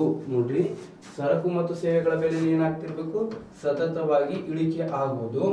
ಮತ್ತೇನಂತಂದ್ರೆ ಹಣದ ಮೌಲ್ಯದಲ್ಲಿ ಏನಾಗ್ಬೇಕು, ಸತತವಾಗಿ ಏರಿಕೆ ಆಗ್ತಿರ್ಬೇಕು. ಹಣದ ಮೌಲ್ಯದಲ್ಲಿ ಏನಾಗ್ತಿರ್ಬೇಕು, ಸತತವಾಗಿ ಏನಾಗ್ತಿರ್ಬೇಕು, ಏರಿಕೆ ಆಗುವಂತಿದ್ರೆ ಸರಕು ಮತ್ತು ಸೇವೆಗಳ ಬೆಲೆ ಸತತವಾಗಿ ಇಳಿಕೆ ಆಗ್ತಿರ್ಬೇಕು, ಮತ್ತೆ ಹಣದ ಮೌಲ್ಯದಲ್ಲಿ ಏನಾಗ್ತಿರ್ಬೇಕು, ಸತತವಾಗಿ ಏರಿಕೆ ಆಗ್ತಿರ್ಬೇಕು. ಅದನ್ನ ಏನಂತ ಕರೀತಾರೆ, ಅನ್ನಪ್ರಸರಣ ಅಂತ ಕರೀತಾರೆ, ಡಿಫ್ಲೇಷನ್ ಅಂತ ಕರೀತಾರೆ, ಕುಗ್ಗು ಪ್ರಸರಣ ಅಂತ ಕರೀತಾರೆ. ನೋಡಿ, ಕಡಿಮೆ ಪ್ರಮಾಣದ ಹಣವು ಹೆಚ್ಚಿನ ಪ್ರಮಾಣದ, ಯಾವ ಪ್ರಮಾಣದ, ಹೆಚ್ಚಿನ ಪ್ರಮಾಣದ ಸರಕುಗಳನ್ನು ಕೊಂಡುಕೊಳ್ಳುವುದೇ ಏನಂತಂದ್ರೆ ಅನ್ನಪ್ರಸರಣ.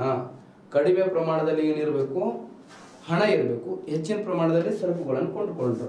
ಹೆಂಗ್ರಿ ಸರ್ ಎಕ್ಸಾಂಪಲ್ ಹೇಳ್ರಿ ಅಂತಂದ್ರೆ, ಮಾರ್ಕೆಟ್ಗೆ ಹೋದ್ರ ಬರ್ರಿ 10 ರೂಪಾಯಿ 20 kg ಉಳ್ಳಾಗಡ್ಡಿ ಅದಾವ್ರಿ, ಬರ್ರಿ ತಾಜಾ ಅದಾವ್ರಿ, ಬರ್ರಿ ಟಮಾಟಿ ರೀ, ಬುಟ್ಟಿಗೆ ಏನಂತಂದ್ರೆ 10 ರೂಪಾಯಿ ಬರ್ರಿ ಅಂತೇಳಿ ಮಾರ್ಬಿಡೋದು.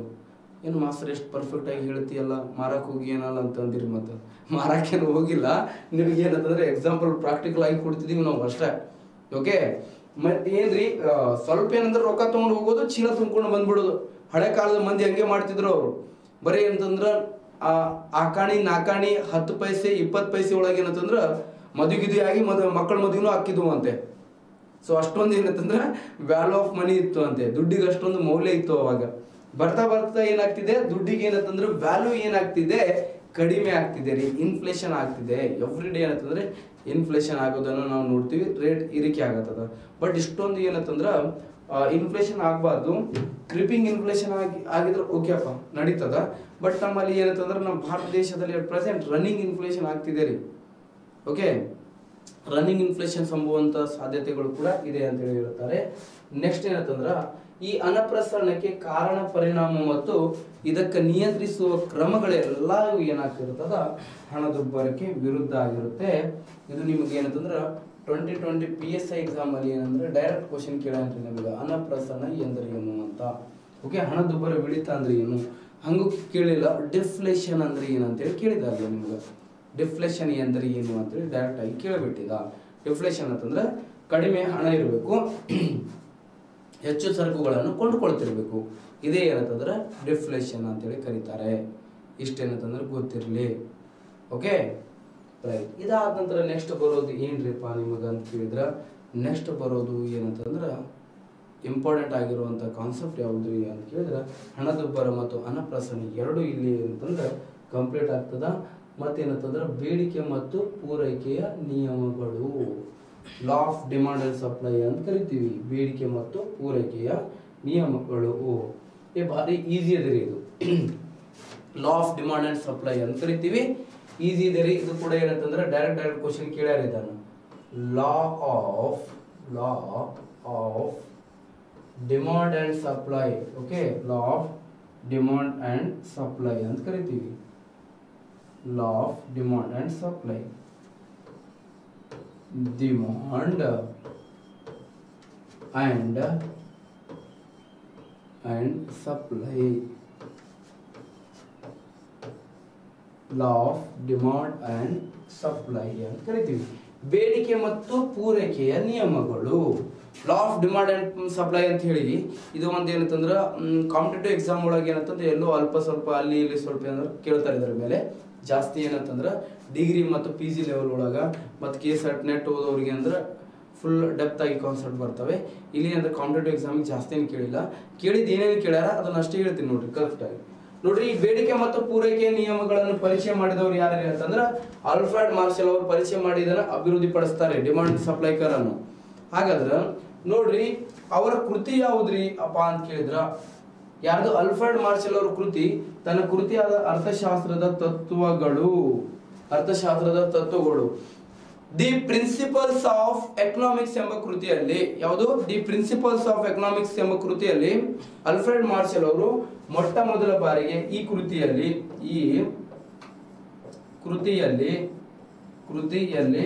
ಆಲ್ಫ್ರೆಡ್ ಮಾರ್ಷಲ್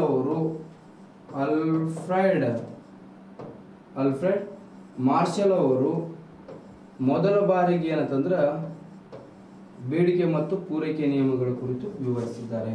ಮೊದಲ ಬಾರಿಗೆ ಏನಂತಂದ್ರೆ ಬೇಡಿಕೆ ಮತ್ತು ಪೂರೈಕೆ ನಿಯಮಗಳ ಕುರಿತು ಏನಂತಂದ್ರೆ ಮೊಟ್ಟ ಮೊದಲ ಬಾರಿಗೆ ಆಲ್ಫ್ರೆಡ್ ಮಾರ್ಷಲ್ ಅವರು ವಿವರಿಸಿದ್ದಾರೆ. ಯಾವುದಕ್ಕೆ ಸಂಬಂಧಪಟ್ಟೈತ್ರಿ ಇದು ಬೇಡಿಕೆ ಮತ್ತು ಪೂರೈಕೆ ನಿಯಮಗಳು ಅಂತ ಕೇಳಿದ್ರ? ನೋಡ್ರಿ, ಇಲ್ಲಿ ಬೇಡಿಕೆ ರೇಖೆ, ಇದು ಯಾವ ರೇಖೆ? ಬೇಡಿಕೆ ರೇಖೆ ಅಂತ ಕರಿತೀವಿ. ಡಿಮಾಂಡ್ ಕಾರ್ ಅಂತ ಕರಿತೀವಿ. ಇದಕ್ಕೆ ಯಾವ ಕಾರ್? ಡಿಮಾಂಡ್ ಕಾರ್ ಅಂತೇಳಿ ಕರಿತೀವಿ. ಬೇಡಿಕೆಯ ರೇಖೆ ಅಂತೇಳಿ ಕರಿತೀವಿ. ಹಾಗಾದ್ರೆ ಏನ್ರಿ ಬೇಡಿಕೆ ರೇಖೆ ಅಂತಂದ್ರ? ನೋಡ್ರಿ, ಡಿಮಾಂಡ್ ಕಾರ್ ಅಂತಂದ್ರೆ ಏನು ಅಂತ ಕೇಳಿದ್ರ ಇಲ್ಲಿ ಏನಂತಂದ್ರೆ ಇದೇ ನೋಡ್ರಿ ಬೇಡಿಕೆ ರೇಖೆ. ಏನನ್ನ ತಿಳಿಸ್ಕೊಡುತ್ತೆ ಬೇಡಿಕೆ ರೇಖೆ? ಕರೆಕ್ಟ್ ಆಗಿ ನೋಡ್ರಿ ಇಲ್ಲಿ. ಹಾಗಾದ್ರೆ ಬೇಡಿಕೆ ರೇಖೆ ಯಾವುದ್ರ ಬಗ್ಗೆ ಮಾಹಿತಿ ಕೊಡುತ್ತೆ ಅಂತೇಳಿ ನೋಡೋದಾದ್ರೆ ಇಲ್ಲಿ ನೋಡ್ರಿ, ಕರೆಕ್ಟ್ ಆಗಿ ಯಾವ್ದಕ್ಕೆ ಸಂಬಂಧಪಟ್ಟೈತ್ರಿ ಬೇಡಿಕೆ ರೇಖೆ ಅಂತ ಕೇಳಿದ್ರ ಇದು ನಿಮಗೆ ಗೊತ್ತಿರಲಿ ಯಾವ್ದಕ್ಕೆ ಸಂಬಂಧಪಟ್ಟೈತಿ ಅಂತ ಕೇಳಿದ್ರ ನೋಡ್ರಿ, ವಾಯಕರ್ ಹೇಳುತ್ತೆ ನಿಮಗ ಬೆಲೆಗಳ ಬಗ್ಗೆ ಹೇಳುತ್ತೆ. ಇನ್ನು ಎಕ್ಸ್ ಕರ್ ಹೇಳುತ್ತೆ ರೀ ಬೇಡಿಕೆ ಬಗ್ಗೆ ಹೇಳುತ್ತೆ. ನಿಮ್ಗೆ ಆಲ್ರೆಡಿ ಏನಂತಂದ್ರೆ ಎಕ್ಸಾಮಿಗೆ ಕೇಳ್ಯಾರ ಬೇಡಿಕೆ ರೇಖಾಚಿತ್ರದಲ್ಲಿ ಬೇಡಿಕೆ ರೇಖೆ ಏನಾಗಿದೆ ಅಂತೇಳಿ ಕ್ವಶನ್ ಆಗ್ಯದ. ಬೇಡಿಕೆಯ ರೇಖಾಚಿತ್ರದಲ್ಲಿ ಆಲ್ರೆಡಿ ಸಿ ಗ್ರೂಪ್ ಮೊನ್ನೆ 2021 ಒಳಗೆ ಸಿ ಗ್ರೂಪ್ ಎಕ್ಸಾಮ್ ಆಗಿತ್ತಲ್ಲ, ಅಲ್ಲಿ ಕ್ವಶನ್ ಕೇಳಿದ ಬೇಡಿಕೆಯ ರೇಖಾಚಿತ್ರದಲ್ಲಿ ಬೇಡಿಕೆ ರೇಖೆಯು ಏನಾಗಿದೆ? ಇಳಿಕೆ ಆಗಿದೆ, ಏರಿಕೆ ಆಗಿದೆ, ಸ್ಥಿರವಾಗಿದೆ, ಹೇಳಲು ಸಾಧ್ಯ ಇಲ್ಲ ಅಂತೇಳಿ ಇತ್ತು ಅಲ್ಲಿ. ಬಟ್ ಏನಂತಂದ್ರೆ ಇದು ಏನಾಗಿದೆ? ಇಳಿಕೆ ಆಗಿದೆ. ಇದೇ ಏನಂತಂದ್ರೆ ಡಿಮಾಂಡ್ ಕರ್. ನೋಡ್ರಿ, ಮ್ಯಾಲಿನ ಕೆಳಗೆ ಬಂದಿದ್ದು ಡಿಮಾಂಡ್ ಕರ್ ಏನಾಗಿದೆ ಅಂತಂದ್ರೆ ಇಳಿಕೆ ಆಗಿದೆ. ಏನಾಗಿದೆ? ಇಳಿಕೆ ಆಗಿದೆ. ನೋಡ್ರಿ, ಈ ರೇಖಾಚಿತ್ರದಲ್ಲಿ ತಿಳಿಸಿರುವ ಹಾಗೆ ಬೆಲೆಗಳು ಹೆಚ್ಚಿದ್ರ ಬೇಡಿಕೆ ಕಡಿಮೆ ಇರುತ್ತೆ. ನೋಡ್ರಿ, 50% ಬೆಲೆಗಳು ಇದ್ದಾಗ ಬೇಡಿಕೆ ಎಷ್ಟದ? ಬರೀ 20% ಮಾತ್ರ ಬೇಡಿಕೆ ಇದೆ ರೀ. ನೆಕ್ಸ್ಟ್ ಏನಂತಂದ್ರ 40% ಬೆಲೆಗಳು ಇದ್ದಾಗ ನೋಡ್ರಿ ಎಷ್ಟು? 50%. ನೋಡ್ರಿ ಇಲ್ಲಿ ಕರೆಕ್ಟ್ ಏನಂತಂದ್ರೆ ಪರ್ಸೆಂಟೇಜ್ ಅಲ್ಲಿ ತಿಳ್ಕೊಳ್ಬೇಕು. 50% ಏನಂತಂದ್ರ ಬೆಲೆಗಳು ಇದ್ರೆ ಬೇಡಿಕೆ 2ರಷ್ಟು. ನೆಕ್ಸ್ಟ್ ಏನಂತಂದ್ರೆ 40% ಏನಂತಂದ್ರೆ ರೇಟ್ ಇದ್ರ ಬೆಲೆಗಳು 4%. 30% ಏನಂತಂದ್ರೆ ಬೆಲೆಗಳು ಇದ್ರ 6% ಇದೆ ಬೇಡಿಕೆ. ನೆಕ್ಸ್ಟ್ 10% ಏನಂತಂದ್ರೆ ಬೆಲೆಗಳು ಇದ್ರ 8% ಡಿಮಾಂಡ್ ಇದೆ.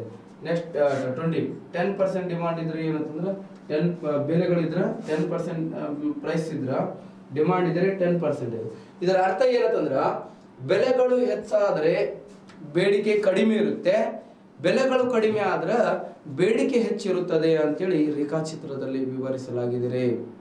ಈ ರೇಖಾಚಿತ್ರದಲ್ಲಿ ನಿಮ್ಮ ಕ್ವಶನ್ ಕೇಳ್ತಾರ, ಬೇಡಿಕೆ ರೇಖಾಚಿತ್ರದಲ್ಲಿ ಬೆಲೆಗಳು ಮತ್ತು ಬೇಡಿಕೆ ನಡುವೆ ಯಾವ ವಿಧದ ಸಂಬಂಧ ಇದೆ ರೀ ಅಂತ ಕೇಳಿದ್ರ, ಇಲ್ಲಿ ಏನಂತಂದ್ರ ಬೆಲೆಗಳು ಮತ್ತು ಬೇಡಿಕೆ ನಡುವೆ ಈ ರೇಖಾಚಿತ್ರದಲ್ಲಿ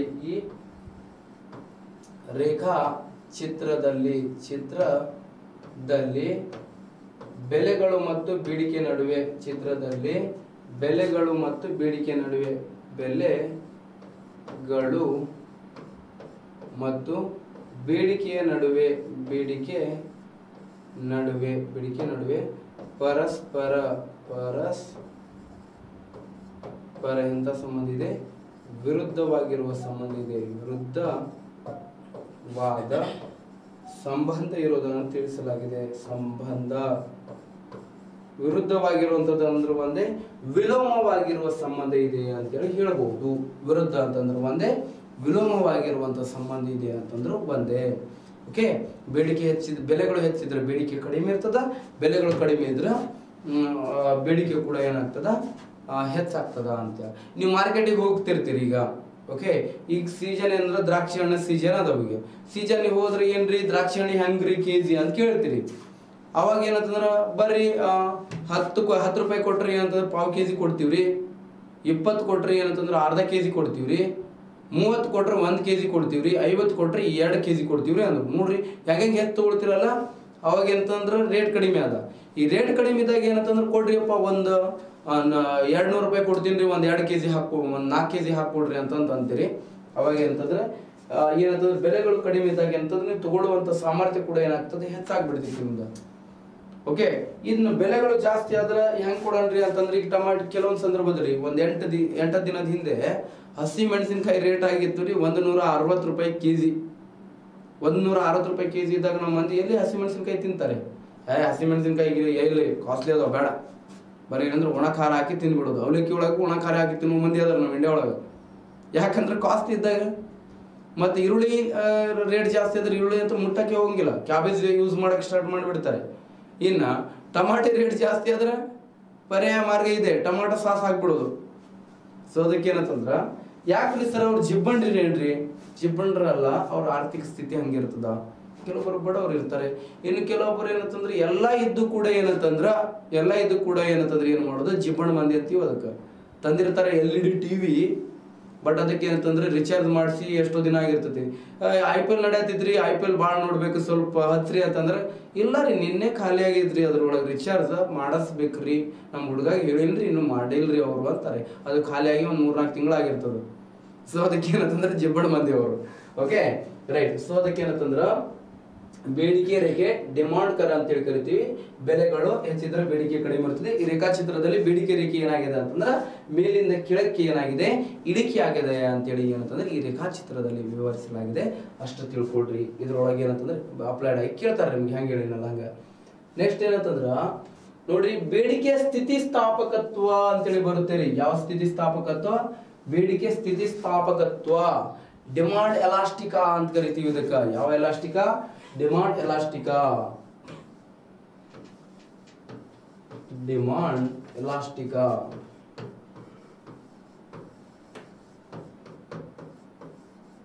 ಡಿಮಾಂಡ್ ಎಲಾಸ್ಟಿಕಾ. ಬೇಡಿಕೆ ಸ್ಥಿತಿಸ್ಥಾಪಕತ್ವ ಅಂತಂದ್ರೆ ಏನ್ರಿ?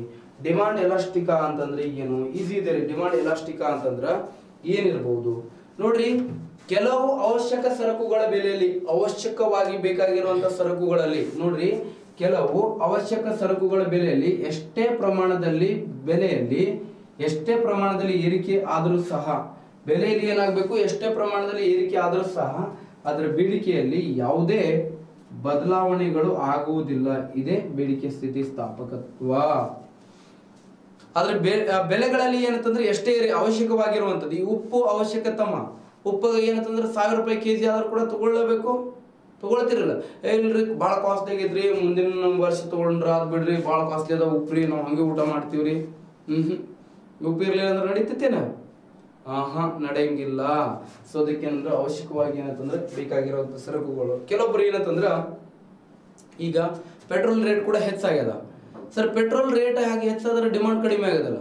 ಆಲ್ಮೋಸ್ಟ್ ಏನಂತಂದ್ರೆ ಎಲ್ಲ ಡಿಮಾಂಡ್ ಕಡಿಮೆ ಆಗಿಲ್ಲ. ನಮ್ಮ ಇಂಡಿಯಾ ಒಳಗೆ ಏನಂತಂದ್ರೆ ಕೆಲವೊಂದು ವ್ಯಕ್ತಿಗಳು ಹೆಂಗಿರ್ತಾರೆ ಗೊತ್ತಾ, ಜಾನ್ ಜಾನೆ ಕಾ ಲೇಕಿನ್ ಶಾನ್ ನೈ ಜಾನೆ ಕಾ ಅಂತಾರೆ. ಅಂತಂದ್ರೆ ಜೀವ ಹೋದ್ರೆ ಹೋಗ್ಲಿ, ಆದ್ರೆ ಏನಂತಂದ್ರೆ ಲಿವಿಂಗ್ ಸ್ಟ್ಯಾಂಡರ್ಡ್ ಅಲ್ಲಿ ಕಾಂಪ್ರಮೈಸ್ ಇಲ್ಲ ಅನ್ನೋರು ಮಂದಿ ಆದ್ರ. ಅದು ಪೆಟ್ರೋಲ್ ರೇಟ್ ಏನಂತಂದ್ರೆ 110 ರೂಪಾಯಿ ಆಗ್ಯದಲ್ಲ, ಆಗ್ಲಿ ಅದು ಎಷ್ಟು 150 ಅಲ್ಲ 500 ರೂಪಾಯಿ ಆಗ್ಲಿ ಪರ್ ಲೀಟರ್. ನಮ್ಗೆ ಹೆಂಗ್ ಬೇಕು ಡಿಮಾಂಡ್ ಹಂಗೆ ಬದುಕತ್ತೀವಿ ನಾವು ಅಂತಾರೆ. ಬದುಕೋದಂದ್ರೆ ಲಿವಿಂಗ್ ಸ್ಟ್ಯಾಂಡರ್ಡ್ ಅಂದ್ರೆ ತಂದೆ ತಾಯಿ ಮಾಡಿದ ಆಸ್ತಿಯನ್ನು ಮಾರಿ ಏನಂತಂದ್ರೆ ಲಿವಿಂಗ್ ಸ್ಟ್ಯಾಂಡರ್ಡ್ ಹೈಫೈ ಮಾಡೋದಲ್ಲ, ಸ್ವಂತ ದುಡಿಬೇಕು. ದುಡಿದ ನಂತರ ಏನಂದ್ರೆ ಲಿವಿಂಗ್ ಸ್ಟ್ಯಾಂಡರ್ಡ್ ಮಾಡಬೇಕು. ಇನ್ನು ಕೆಲವೊಬ್ಬರ ಲೈಫ್ ಅನ್ನು ಯಾವ್ದ್ರ ಏನಂತಂದ್ರೆ ಲೀಡ್ ಮಾಡ್ತಿರ್ತಾರೆ ಅಂತಂದ್ರೆ ಮಸ್ತ್ ಏನಂತಂದ್ರೆ ಕೆಲಸ ಮಾಡ್ತಿರ್ತಾರೆ, ಅದೇ ತರ ಏನಂದ್ರೆ ಎಂಜಾಯ್ಮೆಂಟ್ ಕೂಡ ಮಾಡ್ತಿರ್ತಾರೆ. ಓಕೆ, ಇಲ್ರಿ ಸರ್ ನಾವೇನು ಮಾಡ್ಬೇಕ್ರಿ, ಓದ್ಬೇಕಂದ್ರೆ ನೀವು ಕರೆಕ್ಟಾಗಿ ಓದ್ತಾನೆ ಏನು ಮಾಡ್ರಿ, ಎಂಜಾಯ್ಮೆಂಟ್ ಮಾಡ್ರಿ. ಆಮೇಲೆ ಏನಂತಂದ್ರೆ ಎಲ್ಲ ಮುಂದೆ ಕೂಡ ಏನಂತಂದ್ರೆ ಎಂಜಾಯ್ಮೆಂಟ್ ಆಟೋಮೆಟಿಕ್ ಆಗಿ ನಿಮಗೆ ಸಿಗ್ತಾವೆ. ಈಗ ಓದಿ ಓದಿ ಓದಿ ಓದಿ ಕಣ್ಣು ಕೆಂಪಾಗಬೇಕು. ಈಗ ನಿಮ್ದು ಕಣ್ಣು ಕೆಂಪಾದ್ರೆ ನಾಳೆ ಏನಂದ್ರೆ ಆಫೀಸರ್ ಆದ ನಂತರ ಏನಂದ್ರೆ ಕಣ್ಣು ತಂಪಾಕ್ಕವೆ. ಮತ್ತೆ ಹೆಂಗೆ ತಂಪಾಕ್ಕವತ್ತಂದ್ರೆ ಮತ್ತೆ ಏನೇನೋ ತಿಳ್ಕೊಳಕ್ ಹೋಗ್ಬೇಡ್ರಿ. ಯಾವ ಅರ್ಥದಲ್ಲಿ ಹೇಳಿನ ಅಂತಂದ್ರೆ ಆರಾಮ್ AC ರೂಮಲ್ಲಿ ಇರಬಹುದು. ಈ AC ಹಚ್ಚಿದಾರಲ್ಲಿ ನಂದು ಕಣ್ಣು ತಂಪಾಗತ್ತವ. ಈಗ ಮೊದಲು ಬರುವಾಗ ಕೆಂಪಾಗಿದ್ದು, ಇಲ್ಲಿ ಬಂದು ತಂಪಾಗ್ಯಾವ ಈಗ. ಸೊ ಅದಕ್ಕೆ ಏನಂತಂದ್ರೆ ಆ ಅರ್ಥದಲ್ಲಿ ಹೇಳ್ತಿದ್ವಿ, ಮತ್ತೇನೇನೋ ತಿಳ್ಕೊಳಕ್ ಹೋಗ್ಬೇಡಿ, ಸರಿನಾ. ಬೇಡಿಕೆ ಸ್ಥಿತಿಸ್ಥಾಪಕತ್ವ ಅಂದ್ರೆ ಅವಶ್ಯಕ ಬೆಲೆಗಳ ಸರಕುಗಳ ಬೆಲೆಯಲ್ಲಿ ಏನಾಗಬೇಕು, ಎಷ್ಟೇ ಪ್ರಮಾಣದಲ್ಲಿ ಏರಿಕೆ ಆದರೂ ಸಹ ಅದರ ಏನಂತಂದ್ರೆ ಬೇಡಿಕೆಯಲ್ಲಿ ಏನು ಬದಲಾವಣೆ ಆಗಬಾರ್ದು. ಈಗ ಕರೋನಾದಿಂದ ಏನಂತಂದ್ರೆ ಕೆಲವೊಂದು ಅವಶ್ಯಕ ವಸ್ತುಗಳ ಏನಂತಂದ್ರೆ ಬೆಲೆಗಳು ಹೆಚ್ಚಾಗಿತ್ತು. ಬೆಲೆಗಳು ಹೆಚ್ಚಾಗೈತಿ, ಆಕ್ಸಿಜನ್, ವೆಂಟಿಲೇಟರ್, ಟ್ಯಾಬ್ಲೆಟ್ಸ್ಗಳು ರೇಟ್ ಜಾಸ್ತಿ ಆಗಿತ್ತು ಅಂತೇಳಿ ಎಲ್ಲಿ ಬಿಡು, ಎಲ್ಲಿ ತಗೊಳ್ಳೋದು ಕಾಸ್ಟ್ ಆಗಿದ್ದು ಬಿಡು, ನೆಕ್ಸ್ಟ್ ಟೈಮ್ ಕರೋನಾ ಬಂದಾಗ ನೋಡೋಣ ಬಿಡು ಅಂತೇಳಿ ಬಿಡ್ತೀರೇನ? ಬಿಟ್ರೆ ಮತ್ತೆ ಸೆಲೆಬ್ರೇಷನ್ ನಿಮ್ದು ಟಮ್ಟೆ ಸೌಂಡ್ ಕೇಳೋ ಬರಸ್ತಿತ್ತು ಮತ್ತೆ. ಓಕೆ, ಇದು ಏನಂತಂದ್ರೆ ಬೇಡಿಕೆ ಸ್ಥಿತಿಸ್ಥಾಪಕತ್ವ, ಡಿಮಾಂಡ್ ಎಲಾಸ್ಟಿಕಾ ಅಂತ ಕರಿತೀವಿ. ಇನ್ನ ಪೂರೈಕೆಯ ರೇಖೆ ರೀ, ಪೂರೈಕೆಯ ರೇಖೆ. ಈ ಪೂರೈಕೆ ರೇಖೆಯನ್ನು ಪರಿಚಯ ಮಾಡಿದವರು ಸಹ ಯಾರು? ಆಲ್ಫ್ರೆಡ್ ಮಾರ್ಷಲ್ ಅವರೇ ಪರಿಚಯ ಮಾಡ್ತಾರೆ. ಪೂರೈಕೆ ರೇಖೆಯನ್ನು ಪರಿಚಯ ಮಾಡಿದವರು ಯಾರು? Alfred marshal. ಈ ಆಲ್ಫ್ರೆಡ್ ಮಾರ್ಷಲ್ ಅವರು ಯಾವ ದೇಶದವರು ಅಂತ ಕೇಳಿದ್ರೆ, ಇವ್ರು ಏನಂತಂದ್ರ ಯುರೋಪ್ ರಾಷ್ಟ್ರದಲ್ಲಿರುವಂತ ಇಂಗ್ಲೆಂಡ್ ನಲ್ಲಿ ಕಂಡು ಬರುತ್ತದೆ ಇವ್ರ ಜನ್ಮಸ್ಥಳ. ಎಲ್ಲಿ? ಇವ್ರು ಏನಂತಂದ್ರೆ ಇಂಗ್ಲೆಂಡ್ನವರು. ಸೊ ಇವರು ಆಲ್ಫ್ರೆಡ್ ಮಾರ್ಷಲ್ ಅವರು ಸಹ ಇದೇ ಕೃತಿಯಲ್ಲಿ ಕೂಡ ಯಾವ ಕೃತಿ, ಅರ್ಥಶಾಸ್ತ್ರದ ತತ್ವಗಳು ಎಂಬ ಕೃತಿಯಲ್ಲಿ ಏನಂತಂದ್ರ ಪೂರೈಕೆ ರೇಖೆಯಲ್ಲಿ ಕೂಡ ಪೂರೈಕೆ ರೇಖೆಗಳ ಕುರಿತು ಏನಂತಂದ್ರೆ ವಿವರಿಸಿದ್ದಾರೆ. ಏನ್ರಿ ಪೂರೈಕೆ ರೇಖೆ ಅಂತ ಕೇಳಿದ್ರ, ನೋಡ್ರಿ, ಬೆಲೆಗಳು ಹೆಚ್ಚಿದಂತೆ ಪೂರೈಕೆ ಸಹ ಹೆಚ್ಚಿರುತ್ತೆ, ಬೆಲೆಗಳು ಕಡಿಮೆ ಇದ್ದಂತೆ ಪೂರೈಕೆ ಸಹ ಏನಾಗ್ತದ, ಕಡಿಮೆ ಆಗ್ತದ ಅಂತೇಳಿ ಈ ರೇಖಾಚಿತ್ರದಲ್ಲಿ ವಿವರಿಸಿಕೊಡ್ತಾರೆ. ನೋಡ್ರಿ, ಪೂರೈಕೆಯ ರೇಖೆ ಸಪ್ಲೈ ಕರ್ ಅಂತ ಕರಿತೀವಿ. ಇದಕ್ಕೆ ಯಾವ ಕರ್? ಸಪ್ಲೈ ಕರ್ ಅಂತ ಕರಿತೀವಿ. ಸಪ್ಲೈ ಕರ್ ಅಂತಂದ್ರೆ ಏನ್ರಿ? ಹಾಗಾದ್ರ ಈ ಸಪ್ಲೈ ಕರ್ ಅಲ್ಲಿ ಬೆಲೆಗಳು ಮತ್ತು ಪೂರೈಕೆ ನಡುವೆ, ಬೆಲೆಗಳು ಮತ್ತೆ ಯಾವ್ದ್ರಿ?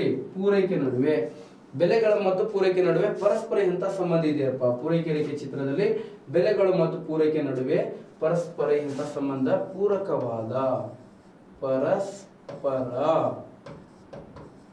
ಪೂರಕವಾದ, ಪೂರಕವಾದ ಅಥವಾ ನೇರವಾದ ಸಂಬಂಧ ಇರುವುದನ್ನು, ನೇರವಾದ ಸಂಬಂಧ ಇರುವುದನ್ನು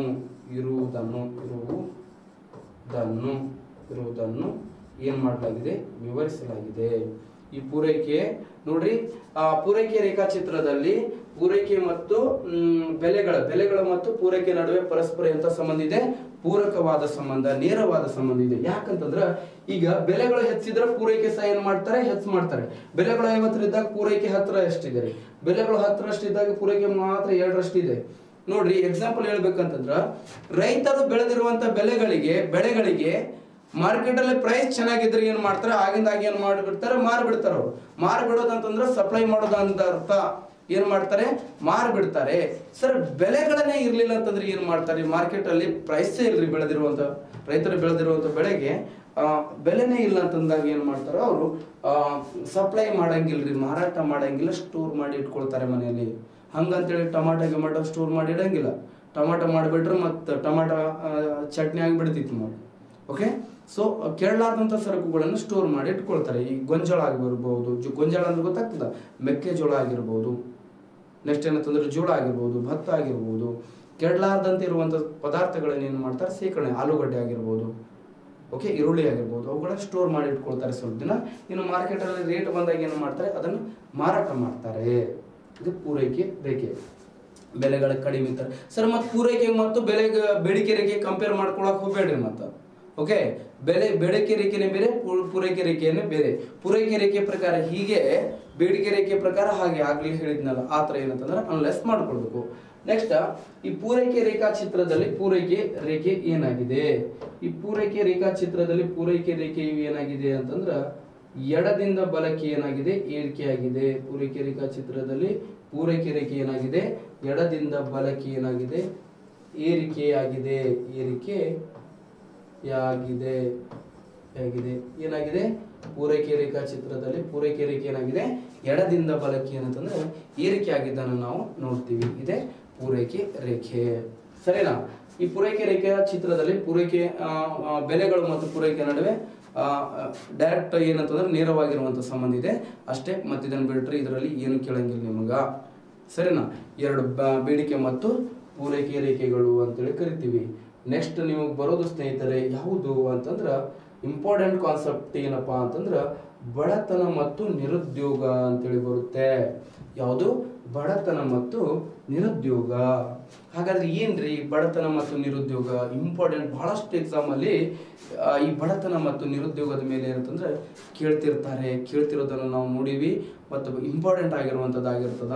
ಹಾಗಾದ್ರೆ ಬಡತನ ಮತ್ತು ನಿರುದ್ಯೋಗ, ಪಾವರ್ಟಿ ಅಂಡ್ ಅನ್ಎಂಪ್ಲಾಯ್ಮೆಂಟ್ ಅಂತ ಕರಿತೀವಿ. ಬಡತನ ಮತ್ತು ನಿರುದ್ಯೋಗ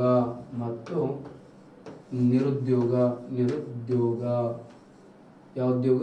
ನಿರುದ್ಯೋಗ. ಬಡತನ ಮತ್ತು ನಿರುದ್ಯೋಗ ಅಂತ ಹೇಳಿ ಕರಿತೀವಿ. ಪಾವರ್ಟಿ ಅಂಡ್ ಅನ್ಎಂಪ್ಲಾಯ್ಮೆಂಟ್ ಅಂತ ಕರಿತೀವಿ. ಯಾವ ಎಂಪ್ಲಾಯ್ಮೆಂಟ್? Poverty and unemployment. ಬಡತನ ಮತ್ತು ನಿರುದ್ಯೋಗ ಅಂತ ಕರಿತೀವಿ. Poverty and unemployment.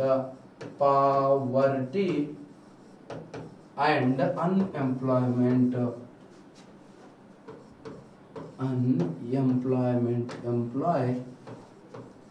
ಬಡತನ ಮತ್ತು ನಿರುದ್ಯೋಗ. ಏನ್ರಿ ಬಡತನ ಮತ್ತು ನಿರುದ್ಯೋಗ? ಪಾವರ್ಟಿ ಅಂಡ್ ಅನ್ಎಂಪ್ಲಾಯ್ಮೆಂಟ್ ಅಂತಂದ್ರೆ ಏನು ನೋಡ್ರಿ. ಬಡತನ ಮತ್ತು ನಿರುದ್ಯೋಗ ಎರಡು ಕೂಡ ಏನಂತಂದ್ರೆ ಪರಸ್ಪರ ಏನಂತಂದ್ರೆ ನೇರವಾದ ಸಂಬಂಧ ಹೊಂದಿದ್ರೆ. ಓಕೆ, ಬಡತನ ಮತ್ತು ನಿರುದ್ಯೋಗ ಏನಂತಂದ್ರೆ ಬಡತನ, ನೀವು ಬಡವರಾಗಿದ್ರೆ ಏನಂತಂದ್ರೆ ನೀವು ನಿರುದ್ಯೋಗಿಗಳಾಗಿರ್ತೀರಿ. ಬಡವರಾಗಿದ್ರೆ ಏನ್ರಿ ನೀವು ನಿರುದ್ಯೋಗಿ.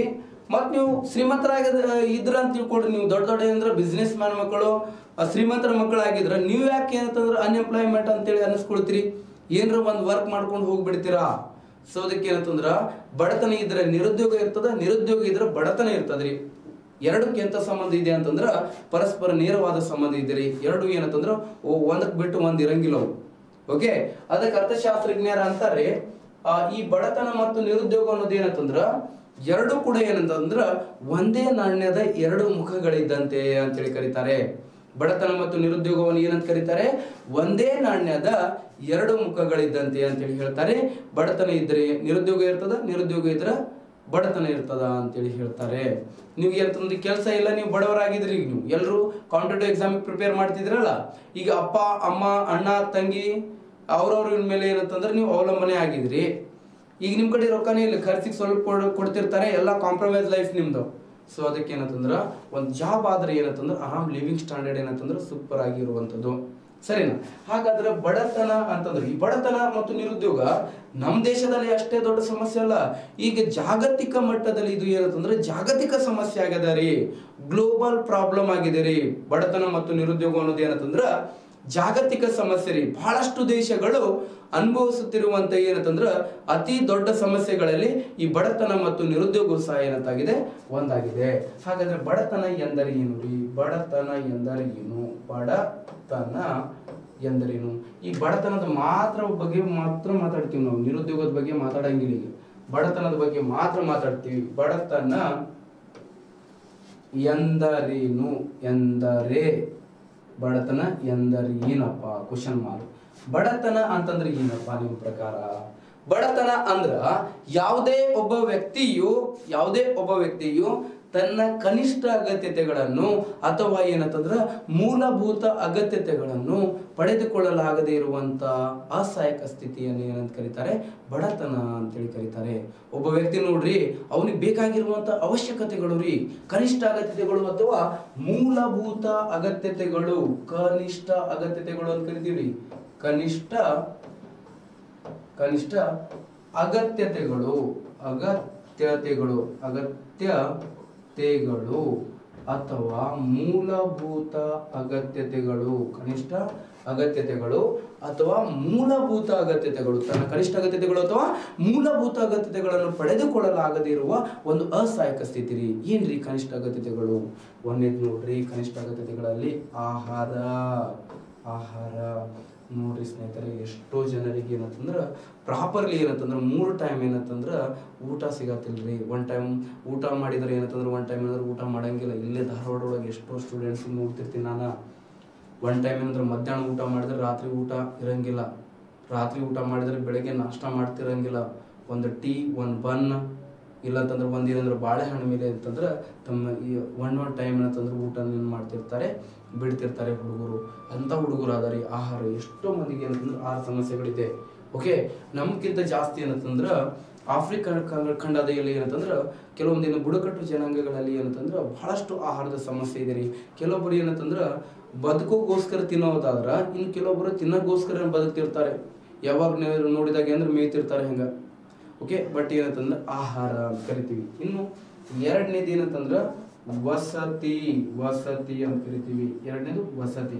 ಇದು ಕೂಡ ಏನಂತಂದ್ರೆ ಕನಿಷ್ಠ ಅಗತ್ಯತೆಗಳು ಅಥವಾ ಮೂಲಭೂತ ಅಗತ್ಯತೆಗಳು ರೀ ಪ್ರತಿಯೊಬ್ಬ ಮಾನವನಿಗೆ. ಎಷ್ಟೋ ಜನರಿಗೆ ಸ್ವಂತ ಮನೆ ಅನ್ನೋದಿಲ್ರಿ. ಓಕೆ, ಸ್ವಂತ ನೆಲ ಅನ್ನೋದಿಲ್ಲ ಬಹಳಷ್ಟು ಮಂದಿಗೆ.